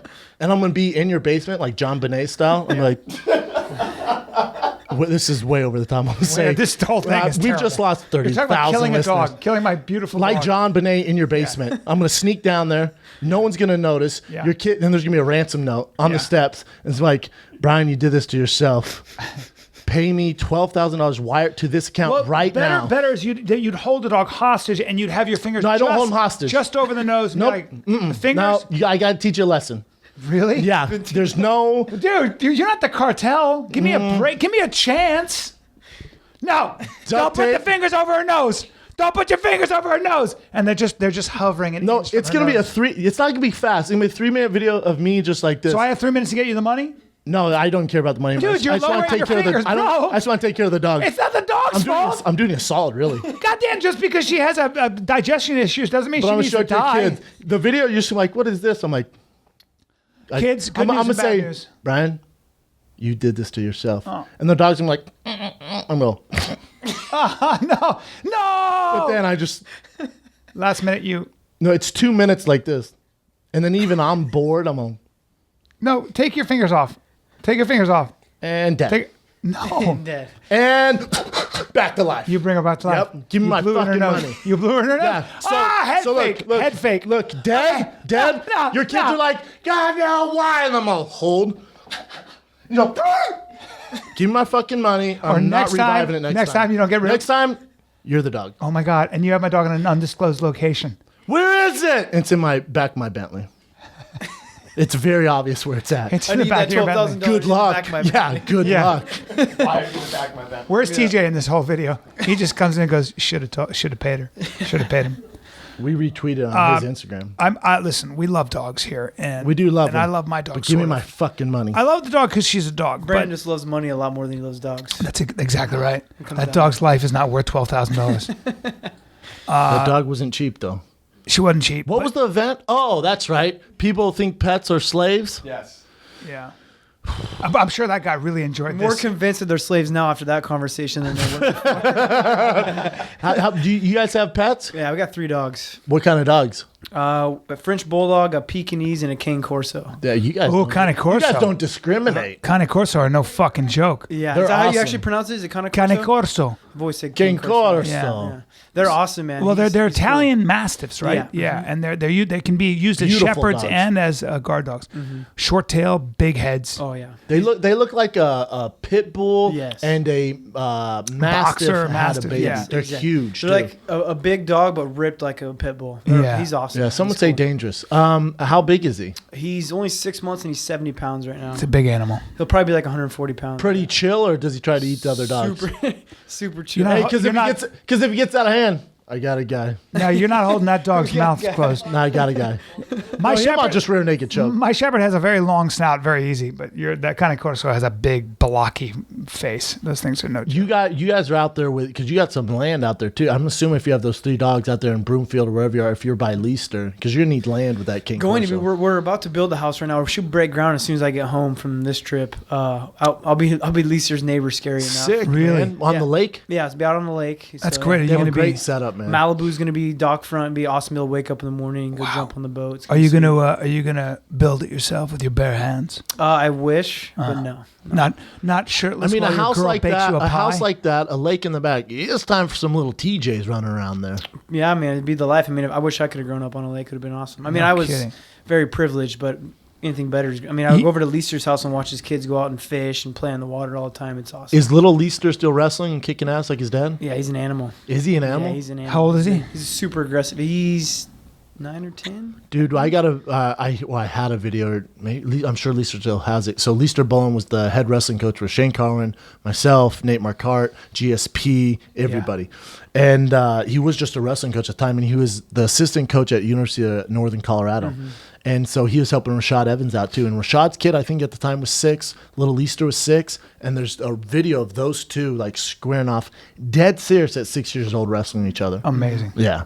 Little badasses, man. Yeah. Those Leicesters come from a long line of just tough fucking dudes, man. Leister is he was in the front row of my stand up in Colorado, and I don't know if you guys know this. Probably didn't laugh once. Yeah, I was gonna say I don't know. Well, I gotta say. sat there like this the whole time. Yeah, well, it was interesting. Maybe I'm being unfair, but I will say that I don't know if you guys know, but I make rooms laugh pretty hard, and I had him going. But Leister he wasn't really guffawing. He's a serious, He's a intense very serious dude. guy. Am I right? He's a serious guy. He's the guy where when I was fighting Brock Lesnar's training partner, we were at the press conference. I won some awards, so I was at the press conference, and Brock walked in, and I could only have one guy on stage with me, and I got Leister. He's the smallest guy, but if shit breaks down, he would have fucking ate Brock Lesnar's nuts like Kobayashi. He would have fucked him up. He's a monster. He's that good a wrestler. Oh, I've seen him fuck dudes up. Really? He's a rough dude. Because he looks Great like a guy. He's The like guy a you want human. on He's your like a side. blonde bowling ball. He's all ass His and last back. name is Bowling. Yeah. Yeah, For real. that's true. I was standing behind him when we were leaving, and I was just looking at his sloped shoulders and his back and his butt, and it's not like he looks like this That's round. normal. He looks like this round fucking bowling looks like a ball. fire hydrant. Yeah, he doesn't look. It's not like He looks like watch out for that guy. He looks like a pale fire hydrant. Yeah. He's a white Toquinho. Yeah, for real. Yeah.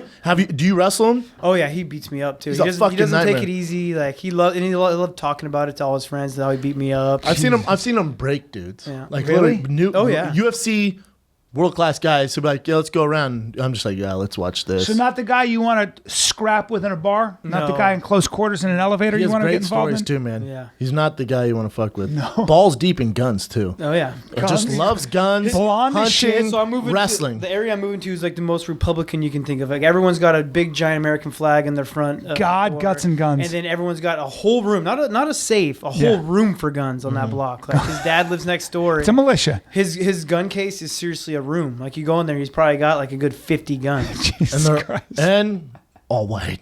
All white. White. All white. White. Try albino. Try fucking blonde as shit. Like White blonde. Republicans, guns Yeah, everywhere. like if there's Spawn a from the zombie snow. apocalypse, I'm fucking there. And I fit in perfect there. Yeah. Like straight from Sweden. Straight from the northern part of Sweden and Scandinavia in And general. have a lot of guns. And a lot of guns. Yeah. Leicester's one of a kind, man. He is, man. He's a great dude. He'll always have your back and always looking out for you. He's a good dude. He's a guy who he was my head coach because he took it on as a business. Like he was the first coach that really he would tell you how it is. He would organize my shit. He would, he was the guy you wanted in the foxhole with you. He's a guy where I used to talk to once a week, and I talk to maybe once every 2-3 weeks. But even if we go once a month, we just pick up right where we left off, man. Dude, I have like one of the most badass corners if you really think about it. If I ever got into a fight, I got Leister Bowling, I got Dwayne Ludwig, and Elliot Marshall holding my back. all big dudes and very aggressive. Jesus. Elliot's not. Yeah, Elliot's super nice. Elliot's the softest guy out of those Yeah, guys. that's true. What am I talking about? They had these- He's a teddy bear. Yeah. Elliot's the nicest guy. They have this new sport where like groups of dudes fight each other. Have you seen this shit? Is that probably in Russia? Yeah, it's in Russia. Literally, one group of MMA guys over here, and it's a gang fight. It's Yeah. fucking a gang. It's a controlled gang fight. I'd You put seen my this? corner up against anybody. I was sure. gonna say, yeah, that's guys. Do you work with Christian Allen at all? Or I no? do. He's a ninja, man. Are you Now, sparred with that guy? That guy could have been a straight up UFC champion as well if he would have stuck. I mean, if he would have fought. Like, he's an awesome coach as well. He's a black belt on the ground. Kickboxing's one of the best I've ever seen. I've heard from Cody and from you. And I actually learned everything from that kid. When I first, I don't mean to call him a kid, he's older than me. He's my coach. But when I he's first still started, built like a he kid, showed though. me. Yeah, he's built like a kid, but he showed me everything I know. When I first started doing jiu-jitsu, they had me shrimping and doing all the standard shit. But he's like, Brendan, come here. Showed me my first Darce choke. He's like, you know what you're gonna be good at? Darce. Jeez. And it just happened to be that was my thing. All my Darces, anacondas, everything I learned, the combos, Christian Allen. I got to because of he graced me with he gave me a striking class, and I was like, "You're giving this idiot actor a strike like Christian Yeah, Allen." because you didn't beg him. Yeah, well, I'm sure he's like, hey, 49-year-old, we got to work. no, because he goes the way you move. I go, what do you mean? He goes, you're like a jungle cat. I want to mold you. And then he gave me a class, and then he said, I don't have like a any more to jungle teach cat. you. Yeah, he goes, I don't have any more to teach you. He's 100 and what, picked it up. 35 pounds? probably. I mean, maybe Maybe 140. maybe 140. So 140, shredded like a ninja. We literally Good call him looking the guy, ninja. good looking kid. Yeah, it has nothing to do with this, but 140, shredded, nothing to do with this, Brian. Shredded. He would spar Shane Carwin and myself. For a while, Yeah. the only three training partners we had were myself, Shane Carwin, Cody, Christian Allen. And he would go in there and do rounds with He'd us. And spar with Christian you. Allen was by far our toughest rounds. What do you Couldn't think? touch him. If he'd be more boisterous, a lot more people would know who he is as a coach. He's a real quiet guy. Doesn't like the center stage. Doesn't like the attention. I think that's why he didn't fight. In at least my opinion, I don't think he likes You're the correct. pressure You're or correct. being in front of people or being known. Correct. He wants to be in the back. He doesn't want Right. to, you know. He's a very mysterious guy. I've known him for 15 years. Couldn't tell you where he lives, if he even eats food, if he drink. I've never seen him drink water. Yeah. I've seen drinks his wine, car. I know that. Sometimes He he drinks comes a lot on of a wine. motorcycle. A different motorcycle. He's a I don't know what he's phantom. doing. He's a phantom. He's Might a be an phantom. alien. He's a phantom. But he's a fucking genius. He's awesome. yeah, he might be a figment of all of our imaginations. Might be like Fight Club. He's my Brad Pitt. That's it. He's your alter ego. Because I've heard this from. Oh, and he has a dick on him. God bless him. He's a real cocksman. Coxman. Got a dick on him. Ninja. I mean, samurai. Yeah. He got Shredded. He got katana hanging below the knees. God. Hanging. Just- Katana. Katana. Say it again. Katana. Say it one more time. Katana. There you go. All right. Katana. What else you got, Al? This is fucking nonsense, and I'm almost. We apologize 50 to years the old. ladies in the I'm almost room. 50, and I'm still being an idiot. Yeah, I kind of have an excuse. Although I'm a dad. You're a dad, dude. I'm a dad. You're 33 years old. I'm a dad. You'll I hope I get you'll to be be 50 40. and act like an idiot still. It's fun. People can only hope that's what they get to do. It's the best. Yeah. It has worked out for me so far. It's awesome. My poor father would pull his hair out. Like, what are you doing with your life? I was like, I don't know. I just And feel now this look at way. me. I know. What's up, Dad? Look at me I hope now, your son's motherfucker. I super was just serious. staying in his super nice Airbnb. And, Fuck yeah. he just wanted to show off. He's like, hey, stay at my Airbnb. He's like, all right, cool. It's the nicest place I've ever stayed What at. can I It's say, man? It's nice, always man. there for you if it's empty. You guys should move to Abbott Kinney. I would Yeah. love to. Every time I come to Southern California, I have so many friends down here. I love the area. I went to school down here. I would love to live. Have you Always talked to stay with me. Munoz at all lately? I've seen him at some wrestling tournaments and stuff. Oh, really? He's starting a future Olympian program for like little kids wrestling. His little kid is he's wrestling. He's badass. His kids are Awesome. studs. Such a stud. But It's like, what, 6 kids? 5 kids? I think he's got 5. They have a whole squad. Yeah.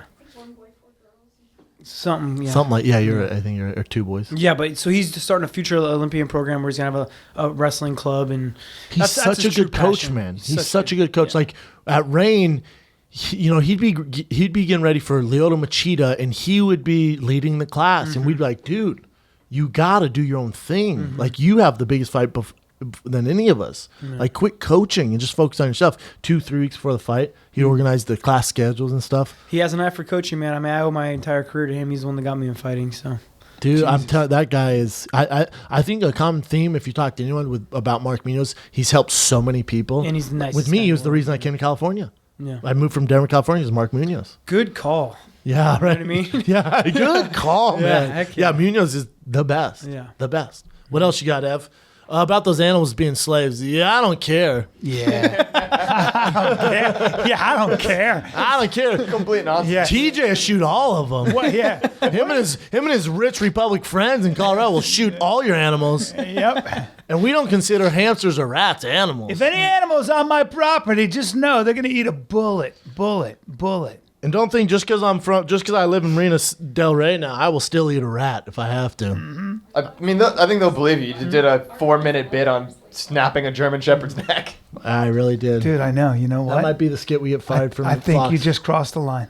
And Putting my 2 fingers in your dog's nose. and I for But then if Fox goes, you guys are fired, I'm like, he owes me 12 grand. You revived it. You revived the dog, though. He did It was die in just the a end. lesson. Technically, I think by the end of that story, the dog was alive. No, he was. The dog was alive. It was And just very a teach- grateful for his life. And more grateful and Now realizing. more loyal to you than Brian. Right. Yes, and he also saw what's on the other side. And by the way, Not much. And by the way, the real dog's a female, so we're using the male pronoun. So guess what? In the end, it's an imaginary dog. So fucking relax, everybody.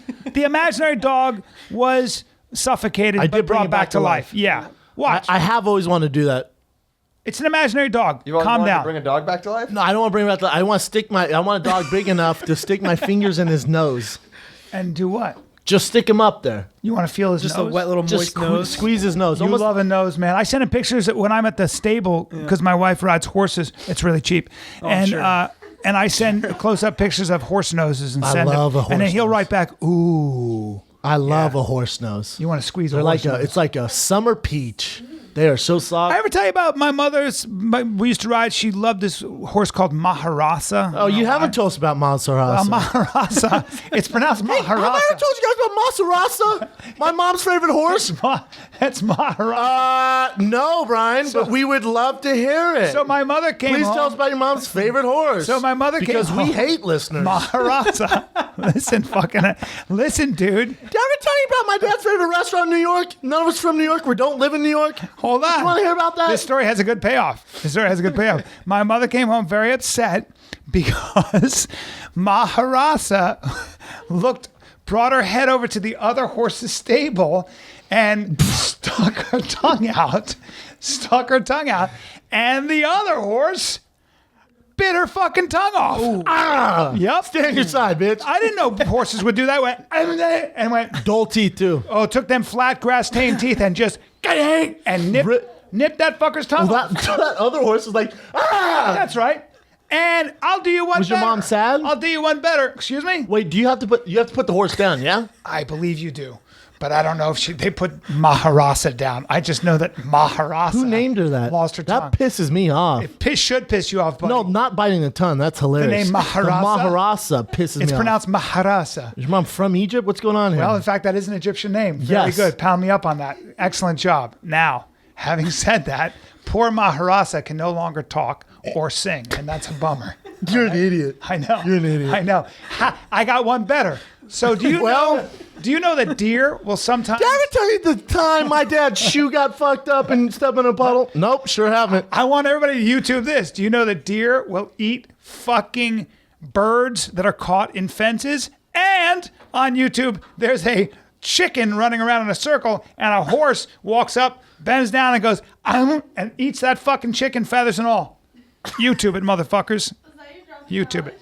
May as well be. May as well be. You know what? I had a boring dropping. Yeah, that's my I dropping swear, knowledge. I promise, listeners, I'd punch you right in the face if you started reading out of a book again. Yeah, it was a little. I had to promise. You know him. what? My dropping knowledge. He started doing that. I was like, oh, fuck. My dropping knowledge is that deer and horses in the wild will eat fucking birds if they can sometimes.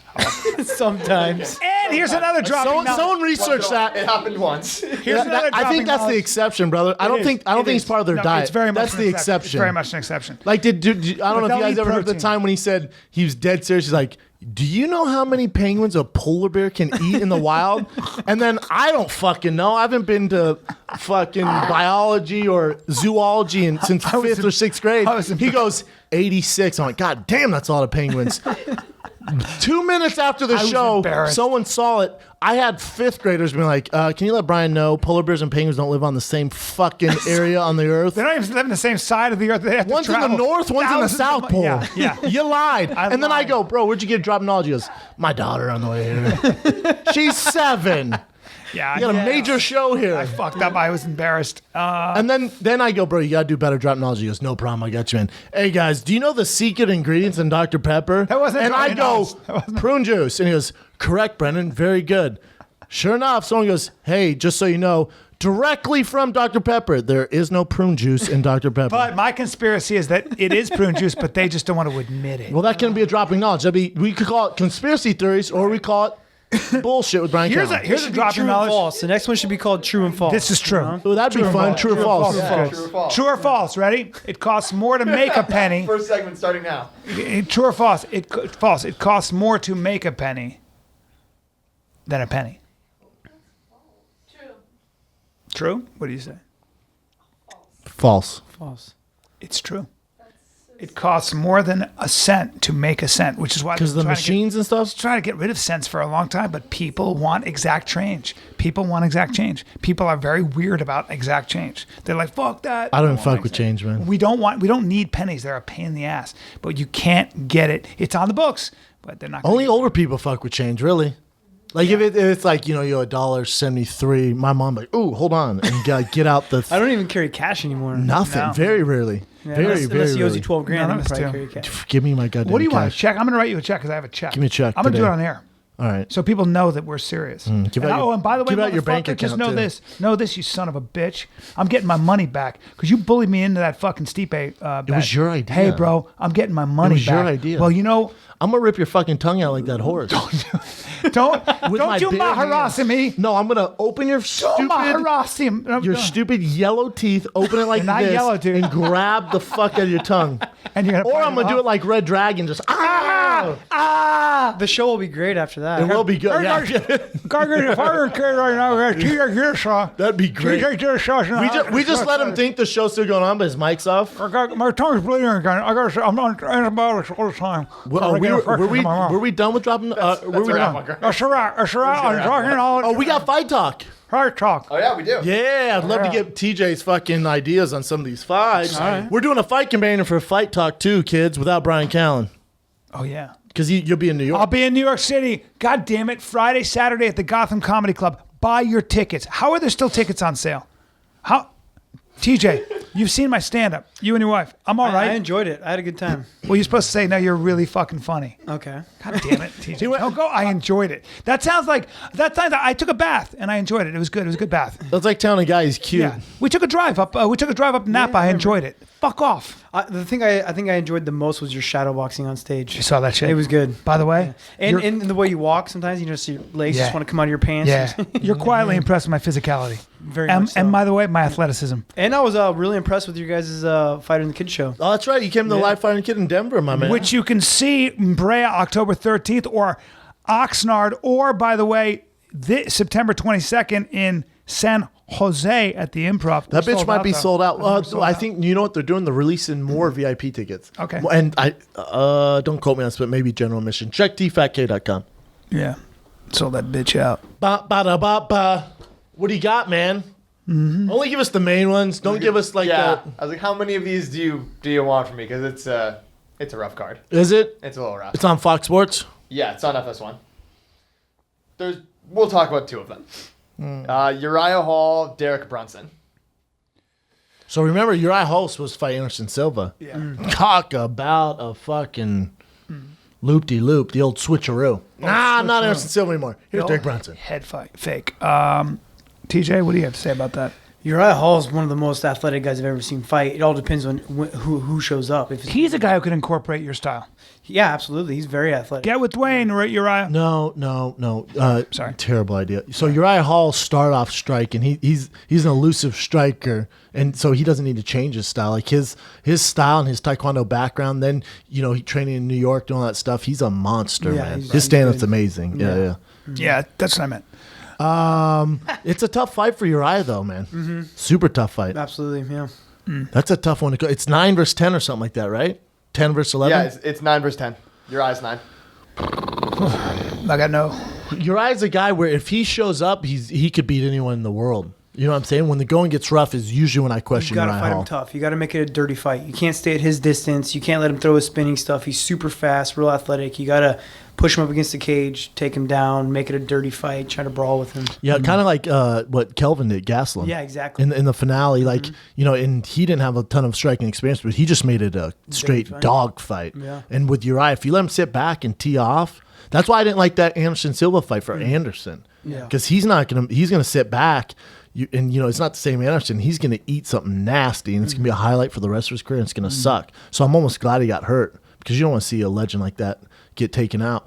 I like Uriah in the fight, but with Brunson, it just you got to make it dog. If you try exchange and stay on the outside, he's knocking you out, and it's going to be on the highlight reels for many, many years. Yeah, I'm picking Uriah Hall to win Yeah, that me fight. too. Me too. He trained with us at Rain, and his takedown offense, athleticism, stand up, he's a complete nightmare. Complete nightmare. Again, if his heart and mind are there, yeah, he can beat him. Look what he did against Mousasi. Yeah. You know what I'm saying?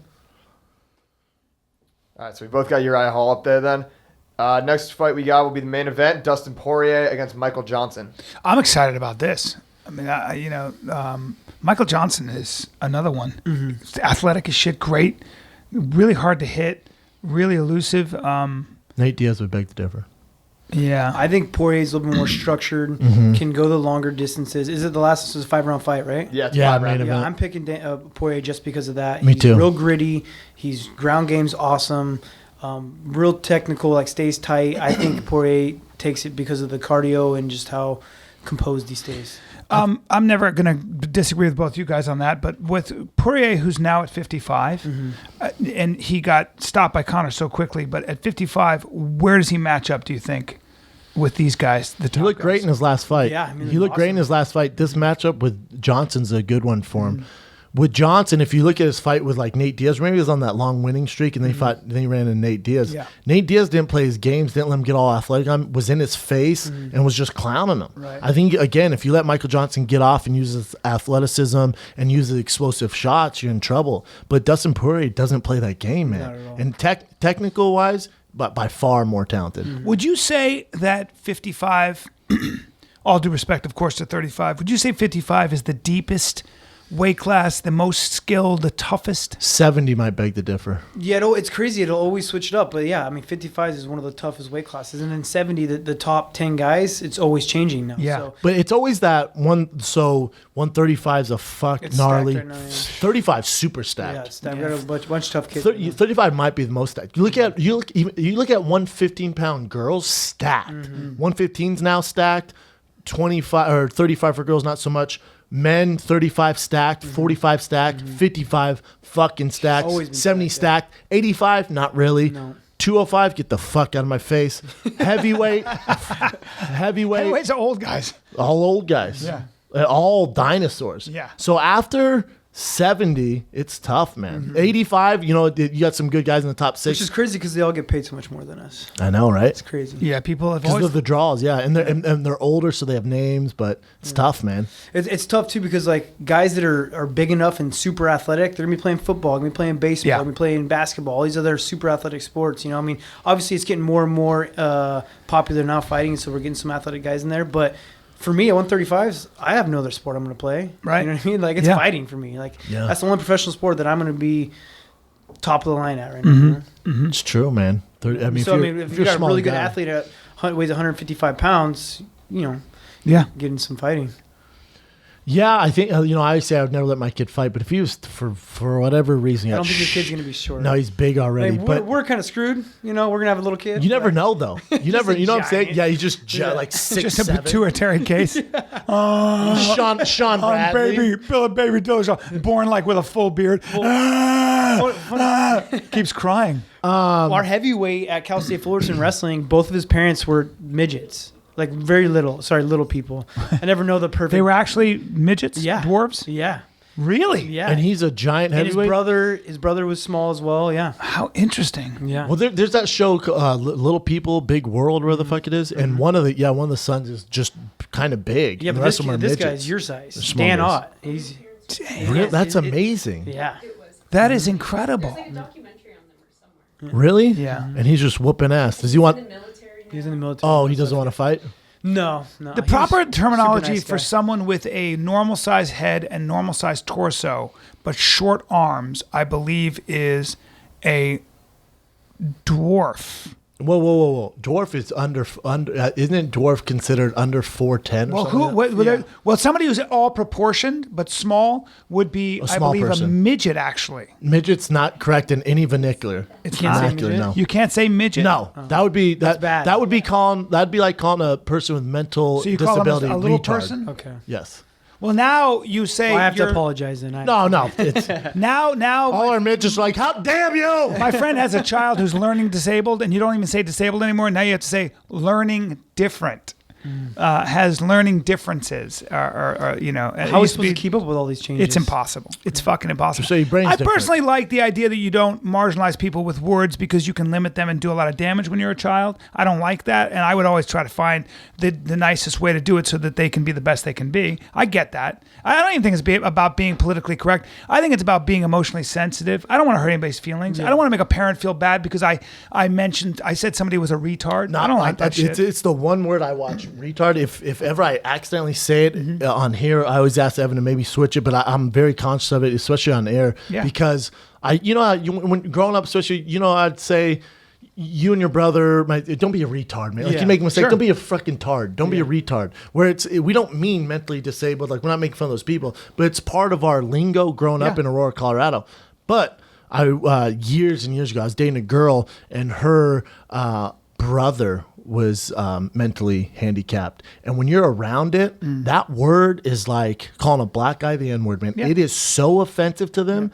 And I heard someone else say it when we were in the restaurant, and I wanted to rip his face off. Yeah. Because it makes them feel so terrible. Because you had a human face that you could put to it too. It's like I remember with gay when my acting teacher. This guy, my acting teacher was a big queen, and he was a huge person in my life. Like he was a lifesaver. He almost saved my life, like in a way. Like I was not going to be an actor until I met this guy who showed me that my weirdness and my sensitivity and my humor was just as masculine as anything else. And so I'll always owe him a favor. But I remember he's him. gonna catch this you. kid said, "Yeah, right, exactly." Man, my Brian Callen, that sometimes working actor. But he said this kid did a scene. This kid from West Virginia who was a real macho kid, and he said faggot or faggy.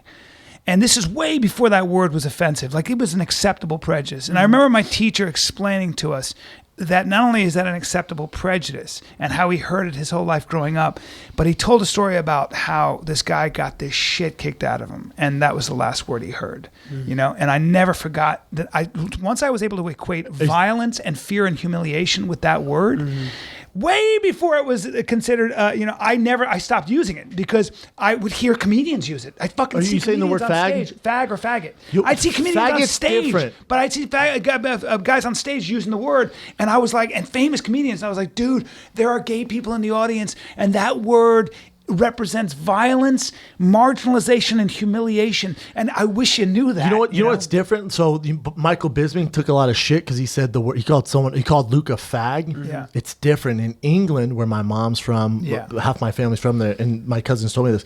Fag, it means like fag's a. It's a cigarette. It's It's a cigarette, but it's also like it's not a gay man in England. It's not the same. It doesn't mean the same. It's not the Right. same definition. Right. It's like sissy, or it's not like yeah. homosexual. So when he said it and he got all that backlash, he's like, "Whoa, where I'm from, man, it's all good." But Okay, for yeah. sure, no, you're in the States. Well, yeah, and then there are places like Russia where if you're gay, you get the shit beat out of you. It still exists. Well, So in America, it exists, Brian. it does in America all too. the time. That's right. TJ, did you have any when you were growing up? Did you have any issues getting bullied or anything like that? Because sometimes when you're the smaller kid, I assume you're smaller unless you just. No, I was tiny. So I did was you like get bullied, 90 pounds made maybe. fun of? You know what? I have like friends who would want to try to bull me around, but I think wrestling saved my life. I was able to hold my own because I was a wrestler, and I'd get someone to the ground and they wouldn't know what to do. They're like a fish out of water. So I didn't really get bullied because everyone knew that I could defend myself, and I think that's maybe where a lot of my intensity. That makes You sense. were also a really It's like good the wrestler. small man syndrome. You got to be big and tough. But you were also what was your record in high school? like 133 and 15 or something like that. Yeah, that's it. And most of your losses were in your freshman year. Yeah, when I was 95 pounds. When you're an undefeated wrestler, yeah, wrestling varsity. pretty yeah. cool. Yeah, but being in elementary school, middle school, no one gives a fuck if you can wrestle. No one really cares. Yeah. Well, until you defend yourself on the playground. And then Until you punch them square in the mouth. Yeah, I got into fights when I was in elementary school and high school because of those reasons. That makes sense. Kids didn't understand that I could defend myself and that wrestling was actually an art form that could hurt someone. You know, they just really didn't put two and two together. But ever since I've been in, I guess I got a few fights in college. But ever since I've been fighting, actually really training, I've never once been in a fight. Does anyone harass you now when you go out, like if you're out with your wife or if you're at a bar, Buffalo Wild Wings? Yeah. Funny enough, only in my hometown. A bunch of cowboys and want to get drunk. And Where's test the themselves. hometown? Angels Camp, California. It's a town of 4,000 people. They want to test themselves. What do you mean? I mean, that's the only places that have been almost tested. Are you guys from the same area? You guys met high school sweethearts? I've known my wife since elementary school. We went to junior prom together. We didn't start dating until I was in college. I came home for the summer. She was home for the summer. Fuck out of here. That's Big man back in That's town. so Exactly, romantic. right? That's so cool, man. Older though, so I was always too cool for him in school. Yeah. Not anymore. She wasn't giving me the time of day in high school. I was small, younger than her. She bullied you. He's a good-looking kid, though, man. Yeah. And so when you went back to your hometown, they kind of fuck with you a little bit? I would say so. I mean, people have known me there forever, so it's kind of easier, loose-lipped, and a little bit more aggressive about it. They're a little too more comfortable. They're Exactly, more comfortable with me. Yeah. Yeah. Was the guy? So one of the guys was actually serious about wanting to fight you. Just giving you shit. was huh? close there, if I wouldn't have been who I was, I would have socked him, I mean, I would have known I would have gotten in a lot of trouble. Ever since, seriously, it was really put it into my mind, ever since Chad Mendez got in trouble, he went back to Hanford, his hometown. I don't know the And story. He got into he didn't actually get into a fight. His buddy got into a bar fight and almost kind of got jumped. And Chad came back in after the fight was over, and some big guy was just talking mad shit to Chad, and Chad was just fed up with it. And open hand slapped him off the stool. The guy was sitting on a stool and just slapped him off the stool. Classic. As soon as Chad did it, he knew he messed up and just took off running out the back.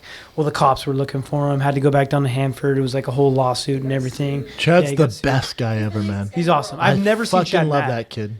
I love don't think that these kid. guys understand. A lot of those guys just don't understand. Now that guy's small. I don't think Good they luck. care. I don't think that's not why they're doing it. No. Yeah. I mean, what's the worst that's going to happen? You get beat up by a UFC fighter. It's not like you're a big puss because of it. Yeah, You have I nothing know. to lose, really. Yeah. That's awful. That sucks, Pain in the man. ass. Yeah. Did you have a drop of knowledge, B? That was my dropping knowledge. Fuck it, I have The one. truer- But I'll keep it for Wednesday. Yeah, I just went through the penny Yeah, and I went horses through eat chickens? I went through the fucking horses eat chickens and deer will eat birds. God damn it, she's the one who had it. So It's the new. It's, what is it? The new true or false segment. yeah, I have a good one. I'll save it for tomorrow. You want to stay with you want? I don't know if I can handle both. You want dropping knowledge or true or false? I think his dropping knowledge is true or false because he's never really always right. Oh, It's and then maybe you do your drop knowledge and I go false. That's yeah, good, and that's then good. everyone online will kind of look it kinda up like and tell you that. if it's true or I kinda false. like You can that. call it dropping Because knowledge. you can kind of make shit up. Yeah, He does that, I think, anyway. I think you do it anyways. I But think- now it's a game. Yeah. I'm trying to think of We've one. accepted that the whole segment is under the guise that it might also be complete bullshit. Everyone accepts it too. I All right, I true want or false? I want to make a shirt that says Callan knows, like the bow nose. Callan knows. Then underneath put kinda. All right, true. That's really funny. I have it ready to go. I just haven't printed them Is it yet. a little asterisk. It looks identical to the Nike one that says bow nose, says Callan knows in those bright letters. Then that bump says kinda. He's very knowledgeable, but then runs with it. Runs with it. True or false? Like you can't stand if Here's he the true or doesn't know false. about anything. Like even dinosaurs, the Stegosaurus would actually eat dung from monkeys. Dung, monkey dung. True or false? You have some gold in your body. False. False.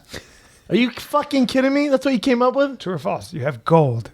You have. False, man. I said false. It's actually true. What if you have a gold filling? Well, I have a gold watch. I believe you have some trace elements of You know what? gold This is. in We your should body. just call this bullshit corner with Brian Cowan. Look it up. And you Look it just up, Gil. well, let's just call it bullshit. Evan, look it up. Do human bodies have 24 karat gold in them? Yes, they have some gold running through them. Why would they have that? First in of all, them? Why would TJ they have definitely that? does because this is champion. This is Nice. champion, I like it. and he's the golden boy. Yeah. TJ The golden Golden Boy. Ooh, I like that. Well, Oscar De La Hoya. It's Oscars. I like how you thought you Hold made on. that up. An average human contains 0.229 milligrams of gold. Yeah, Well, how? because it's an element. So It's, yeah, it's kicking around inside our yeah, blood cells. it's an element. It's an element. You have it in your body. See, that's why we never know with Callan. You never know. That's why you could say the crazy shit on the show, and I'm into it. And then I get home, I look online, people are like, that was shit, and they drop the real facts. I'm like, God damn it! You never know. Fucking public schools, I man. keep you on your toes, motherfucker. Let's do some fan questions with TJ the champ, Dillashaw. All right, first Champ to one. us. You were once the face of the bantamweight division, and despite Dom Cruz being the champ, Cody Garbrandt has taken on that role. Would you be interested in a fight with him due to your history, or would you rather wait for a rematch with Cruz? I want Okay, Cruz whatever. first. You know, I mean that's first and foremost, and I don't mind fighting Cody. It's just I want to have it when it's for my belt. You know, I'm going to make a lot more money from it, and I still feel like I'm the best in the world. So I want that belt first. Yeah, you got to hold out for that fight. Yeah. You just have to. And I'm sure your management agrees. Oh yeah, I mean that's what we're pushing for big time right now. So Who's your management? CAA. Welcome to the team. Yeah, heck yeah. Welcome, It's welcome. a good team. Welcome to the Yeah. family. Yeah. I'll talk to him. What else you got, Ev? Do you use a mental coach? And if so, what are some tools you employ to get into the right mindset for a fight once you're in the arena? No, I haven't ever used a mental coach. I mean, I've done a little bit when I was up at Alpha Male. Uriah used the guy that used to live next to him, but for the most part, it's just all kind of myself and things I've learned throughout experiences and competing and learning how to compete. And like I said in the story I was telling earlier, is that I've just kind of learned to have more fun with it rather than put so much pressure on myself. And I still go through these battles even today or throughout my training camp of this negative voice in your head that wants to tell you that you're not good enough, that you're not doing enough things, that you're not getting better. But you just got to kind of talk yourself out of that and talk yourself up and tell yourself how great you are, you know? And you have more gold in your blood than the rest of us. That's exactly right. What else you got, That's Ev? a biggest huge part of success is like not listening to that negative I mean, voice because we all have it. exactly. we all Everyone's got fucking it. As a have it. fighter, there's nothing worse, though. Mm-hmm. There's nothing worse. Yeah, it wants to scare you, but you just got to know that you got to talk yourself back up, you know? Mm-hmm. Ev? Next one. What is your favorite thing to hunt, and how would a person who's never hunted like myself get into it? My favorite thing to hunt is an elk. It's just so awesome. You get to hear them bugle when you're out there when they're in the rutting season. I only hunt with my bow, hunt them with my bow, and it's just so much more fun to bow hunt because it's so much more of a challenge. Do you go with Leister? I haven't gone with Leister yet. No. Oh, wow. Nuh-uh. Because he's a big hunter, yeah? Yeah, he hasn't hunted in a while, but yeah, he grew up hunting. His dad's a big hunter. But I got into bow hunting 4 years ago. My dad was an avid bow hunter, and ever since I've done that, I don't want to do anything besides bow hunt. You know, taking out a rifle almost. I mean, I've done it, and I still do, but hunting with your bow is so freaking hard. I went out the Ruby Mountains for the last 4 years in a row, and we're hiking 100 miles from anywhere from 8,000 to 14,000 feet elevation to try to get within 40 yards of a buck to try to shoot it. You know, It's simply too much work. it's so much work. It's also crazy, so but hard to it's do. so fulfilling once you do it. Like I killed my first buck was a tiniest little fork and horn, and I shot him from 80 yards, which is a ridiculously far shot with a bow. And it was crazy just how pumped. It was the smallest buck I've ever killed and the most pumped I've ever been to do it, just Really? because how hard it was. It Yeah, was trying so to get much that work. close to a Did deer. you? And then Because I you were gotta on carry it 5 Rogan, miles right? back. Did you tell Rogan about this fascination with bow hunting? No, but I Wow, you guys would have got balls deep I into talked bow to him hunting. about bow hunting, not on the show. Yeah. It would have taken up the whole show if we For talked sure. about it.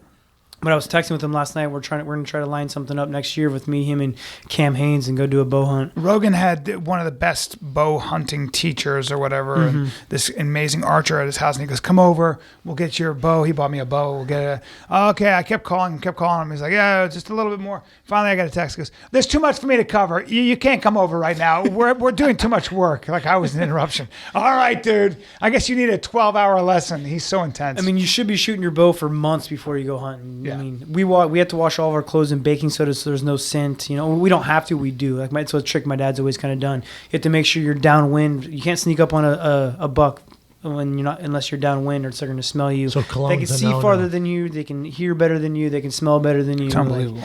It's a mule deer is by far the hardest animal to hunt. But I like hunting elk because it's so much more of an adrenaline rush. And there's a lot because see, fucking elk. I bet it's fun. People but- don't understand hunting. Best and meat in so the they always world. want to bash it like you're going out there and you're just killing some Oh, no. innocent, easy animal. No, no, you know? no. Yeah. I So would love to difficult. see either one of you guys try to go bow hunting. I've you know? tried with a rifle and it took me forever, and there were deer everywhere. They stay just out of reach, bro. I'm just not. You're freezing your ass For me off. to be out in the wilderness, and I like the hiking aspect of it. I like doing all that and being out there, but I'm good for a day. If you want me out there for 5-7, I ain't the guy, man. Yeah. You know, but I'm also I'd be so much more into it if we're hunting something dangerous. Yeah. If they're like, "Yo, B, there's a man-eating grizzly bear. We got to find him." And then I'm in. You know what I'm saying? I've killed a big bear out in Montana. That was a really cool experience. Not with my bow. I'm not crazy enough to do that. I feel those guys that kill the bears with their bows are crazy. Super gangster. They always have a guy over their shoulder with a gun, though, just in case. If it was like a lion or something like man-eating lion, I'd be in, or like a Bengal tiger that's taking the villagers. Jesus. And they're like, Brendan, we need you. I got a book for you. It's called Man-Eaters of during that Kerman. hunt, it's like, it wasn't that you weren't successful. It's that, Brendan died. Yeah. He died Brendan on this died. hunt. Yeah. See, I want that element because there's like a book about elk, that. deer, no one's going to do shit. Yeah, there's a book about a guy Right? who used Like, to, there's he no used to go danger. hunt There's no tigers that danger. were man-eaters. It's just so hard, and most likely you're not going to get it unless you're really good. Unless you've put in the hours and have practiced and worked really hard and plan on hiking, unless you're going to like a ranch or some guy that's going to help you out. But we do it all on our own. We do a spike camp where we get dropped out in the middle of nowhere. We'll hike back there, and we're out there for 7 days and, cooking your own meals, sleeping on. You'll hike out at 4 a.m. to go hunt. You hunt in the morning. If you haven't gotten anything, you sleep on the side of the hill for the next 4 hours, wait for the evening, and start spotting and looking again, So it's my boy who shot Cecil the tiger or lion begs to differ. Yeah. They just called him up, flew to Africa, jumped on a jeep, and there he is. Yeah, I don't get. You know how much I'll set that. I don't shit get up. that kind of hunting. It's so stupid. I would It's never weird do that to kind stalking of hunting either. But hunting. now that it's so frowned upon, it's actually kind of messing them up over there. Because people would pay like $50,000 I know. to go kill a It lion. hurt the animals. It hurts the environment because, in fact, all that money goes to when you make it an economic incentive. That's how you protect those animals. Is that what you're going to say, TJ? Yeah, I was gonna. Yeah, I was gonna true. say that, but as well as it's messing up the economy out there because they're not making that money, and then they're also having to pay someone to go and kill all those lions now because those lions will be on the run and just kill people from tribes. There you go. So they're having to pay to kill lions rather than people paying them to come kill them. I thought that. I whole say we go on Cecil- an African hunt. That whole Like Cecil lion lion hunt? thing, the whole Cecil Sick. lion thing drove me crazy because the real threat. That's a classic example of where people place their guns. They're aiming their guns the wrong direction. Yeah. If you're really serious about saving lions, you'd have to talk about habitat. You got to kill them. No, you have to talk about habitat. Starts in the zoo. And there is, and hunting and big game hunting does support that. For the most part, it's good for the habitat to an extent because it puts a price tag and it there's an incentive for the local population to keep that an ecosystem vibrant enough to be hunted. Yep. And when you take that profit motive away, you're a fucking dummy. And I know people disagree, but it's just the economics and the science bears it out. Why would hunters not want to make the deer or the elk population bigger? And by giving out so many tags and doing it the right way, you're actually making the herd better and helping the population. That's a fact. You down to get a group together and hunt some lions or what? I'll probably get so much crap if we do that. Don't they have the California government have a thing where you can hunt mountain lions out here? San Diego Zoo. Mountain lions are no longer. Mountain lions are very plentiful in a lot of places. They're not even that endangered. Especially in A LA. little too plentiful. Yeah. Yeah, go out to Colorado. Good luck They're finding. everywhere over Good there. luck finding a fucking mountain lion without dogs too. They are the most elusive. Talk about you need elusive. to tree them. Yeah. Well, if you guys want to get together like an elite But I don't task want to kill force anything here. like that. I like deer because I'll eat them. I'll eat the fuck out of a deer. Yeah, I or like an to, elk. I like to kill or hunt something that I'm going to eat. Yeah, me too. Like right now, I have a freezer full of so much elk meat, I'm not going to be able to eat it for the next 3 years. Please send it to me. Damn. Yeah, Please send me absolutely. some. I Yeah. swear to God, I love it. I just went to New Zealand actually and got to kill a red stag with my bow, and that was amazing. Wow. That was really cool. Wow. A red else stag. you got, Ev? A red stag. Next one with all the this one. Based on Wait, Uriah's- TJ the Red Stag Dillashaw. We found it. Go on. Based on Uriah's past 2 performances, do you think he should switch camps or maybe bring in some new coaches? No, I think he's got great coaches actually right now. He brought in Justin Buckles as the head coach at Alpha Male, and I've had him in my corner for every fight but my last one because now there's this bullshit drama that goes between our camps. But Justin Buckles is the head coach, Danny Castillo is the wrestling coach, and Chris Holsworth's the jiu-jitsu coach. All great coaches. So he's All got- good guys, too. Love All good Danny. guys, I love awesome. Danny Danny's Castillo. awesome, The yeah. best. And so they got the coaches there now, and they got a great team. I think Uriah is just not reinventing himself. He's kind of the same fighter for the last 10 years, and the sport's passing him up. And he's 37 years old or 38 years old. I think it's time for him to almost throw in the towel. He's got so many other options. It's my opinion. I mean, he's got businesses and he's got so many businesses. He's got his finger in everything, you know. Yeah. And yeah, I think he's set up outside of fighting. I think he's just fine. yeah. Ev, What matchups would you like to see at 205? that's the Madison Square Garden card. So right now you got Tim Kennedy, Rashad Evans. Okay. You got Chris Weidman, Yoel Romero. You got Alaquinta, Thiago Alves. I like the Romero and Wyman fight. It's a good fight. Right? Romero's a beast, man. I like Weidman in that fight. Yeah, I mean, I think he's got the way better cardio and he's more technical as well. But Romero's the better athlete. That first round, round's gonna burn. Well, Romero's a better wrestler too. Feint, move your feet. Move your feet. But make that guy tired, and you're gonna. Get him. But Romero better wrestler too. Well, but this isn't wrestling, is it? This is MMA wrestling, and that's also obvious. Yeah, like he's an Olympian. That's always one thing that. But Weidman's like, you're fighting a guy. He's a great wrestler, but MMA wrestling is a completely different. Look at Mighty Mouse Cejudo. Yeah, exactly. Yeah. Mighty Mouse goes, well, there's 200 Olympians every year. There's one world champion. What are you talking about? And he goes, this also isn't wrestling, and torched him. People always get that twisted. Yeah, but Romero has been doing just fine with his striking as well. And by the way, my thing is that Weidman, his threat was always that he was an All-American wrestler, really good jiu-jitsu. Mm-hmm. When you take that away, with Yoel Romero, Yoel Romero is not getting taken down unless he wants to. Unless he gets tired. Unless he gets tired. He's been taken down a number of times. So did Tim Kennedy. Unless he gets tired. But he's been... And he will. It's besides the point. He can get taken down. It's not an Olympic wrestling match. You both have Weidman then in that. Yeah, I have Weidman. Yeah. Weidman's a way better striker, more technical. He has more knockouts in the UFC, more finishes. He's a better grappler. The only thing Romero has is athleticism in the first round. Yeah. I mean, when I first started fighting, it was really hard for me to take. Even though I came from a D1 background and I was fighting guys that weren't wrestling, they were MMA experienced. It was so hard for me to set up takedowns without throwing punches. And you don't understand in wrestling, you have to grab a hold of someone, get lower than them. In fighting, it's a different range. You're standing like a good 3 feet further away from them. So. And remember, Romero's coming off a suspension. He's not young, and it's a tough fight for him for sure. It's gonna be a good fight. His supplements will be tested now. It's true. Yeah, I think for Chris, it's a great fight for Chris matchup wise. But other than 205, John Bones isn't fighting that. He said he won't be ready by then. Obviously, the suspension they have to figure out. Other than that, I don't know who you put on there. Like a major. Ronda's not going to be ready either. No, I wasn't even considering. Is Ronda definitely coming back? We have no idea. Let's stick to Madison Square Garden. But sorry, she's not. She's not. I didn't know if there was rumblings. No, Right. not at all. No, not at all. I think you could do like a Nick Diaz versus Cowboy. Oh, I'd love to see that. Yeah, because Cowboy's looking for a dance partner. He's always that's a looking for great dance partner. That guy's awesome, man. He's amazing. Awesome. But the way I look at it, by him taking fights like that, there's no pressure. That's why I feel like he's been fighting so much better too. Is he's fighting at 170 instead of his weight class at 155. So he's going up a weight class. There's not much pressure on him. If he loses at 170, he's like, I'm a 155 pounder, and then he's taking these fights on a couple weeks notice or 10 days notice. It's like if you lose, like, I took it on 10 days notice. That's why Cowboy's doing so well because Cowboy, think about it. Anytime he's had a ton of time, or he's fighting Dos Anjos, or Showtime Pettis, or Ben Henderson, like whenever he has a ton of time, there's a ton of pressure. Or a lot of media behind it. Yeah, you have to think about the fight he's all a different the time. fighter, yeah. That's why he loves to take short notice, and you're right, bounce between the weight classes. Like, I would love, Dana's not going to let him do it, but if he fought Eddie Alvarez at 55, it'd be to get that belt, because his best chance of becoming world champion is fighting Eddie Alvarez at 55. I agree. But they don't want him to do it. Why don't they want him to do it? I think they just, I don't know. Like him at 70? I think 55, they have too many monsters, and 70, maybe they just they think he's better there, more exciting. I think so. He's a superstar. He looks awesome. He looks his last fight was incredible. Awesome. Yeah. Amazing. I just wish him being world champion would be so good for the UFC and for Cowboy at 55. But because 70 is going to be tough. Wonder Boy versus Cowboy is a tough matchup for him. Real tough. Tough. Yeah.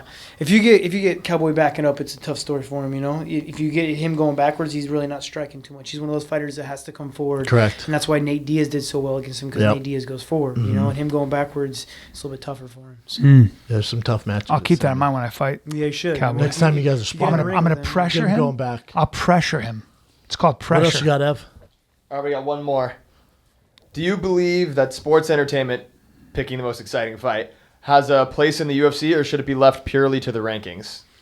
I wish it was more to the rankings. I understand it's an entertainment. You got to make some money off this, but it's almost ruining the sport for me, because when I got involved with it, I loved the actual MMA sport, and the two baddest men in the planet are in the cage fighting for that belt. And now it's more about showboating and acting, and it's a little unfortunate, at least in my opinion, and I think all these new fans that come in that don't understand the sport as much, that aren't actual true MMA fans, get more into the drama and the more the shit talk and what he said, and oh my God, I'd rather it be I don't know, the actual more of a sport. You know, like if you watch football, it's not about who's talking shit about the other team. It's more who's the best team in the world. If you're watching any other sport, it's not about the drama. It's actual the entertainment comes from the sport, and that's how I am with MMA at least. That's fair. Damn right, it's fair. Boom.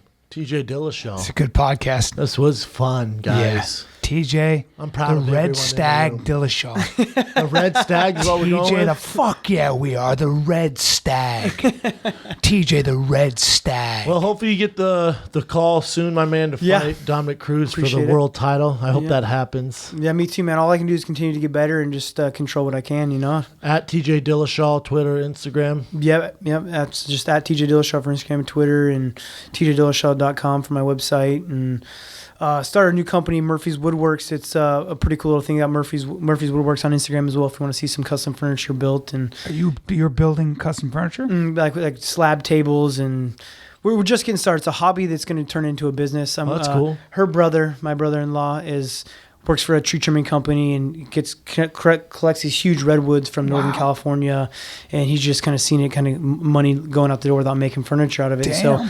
So we bought a wood mill with one of his friends, and gonna hopefully push that and see how it Sign goes. me up. That's awesome. You know who man. else was a carpenter? Jesus. Look how it ended for him. TJ Jesus Dillashaw.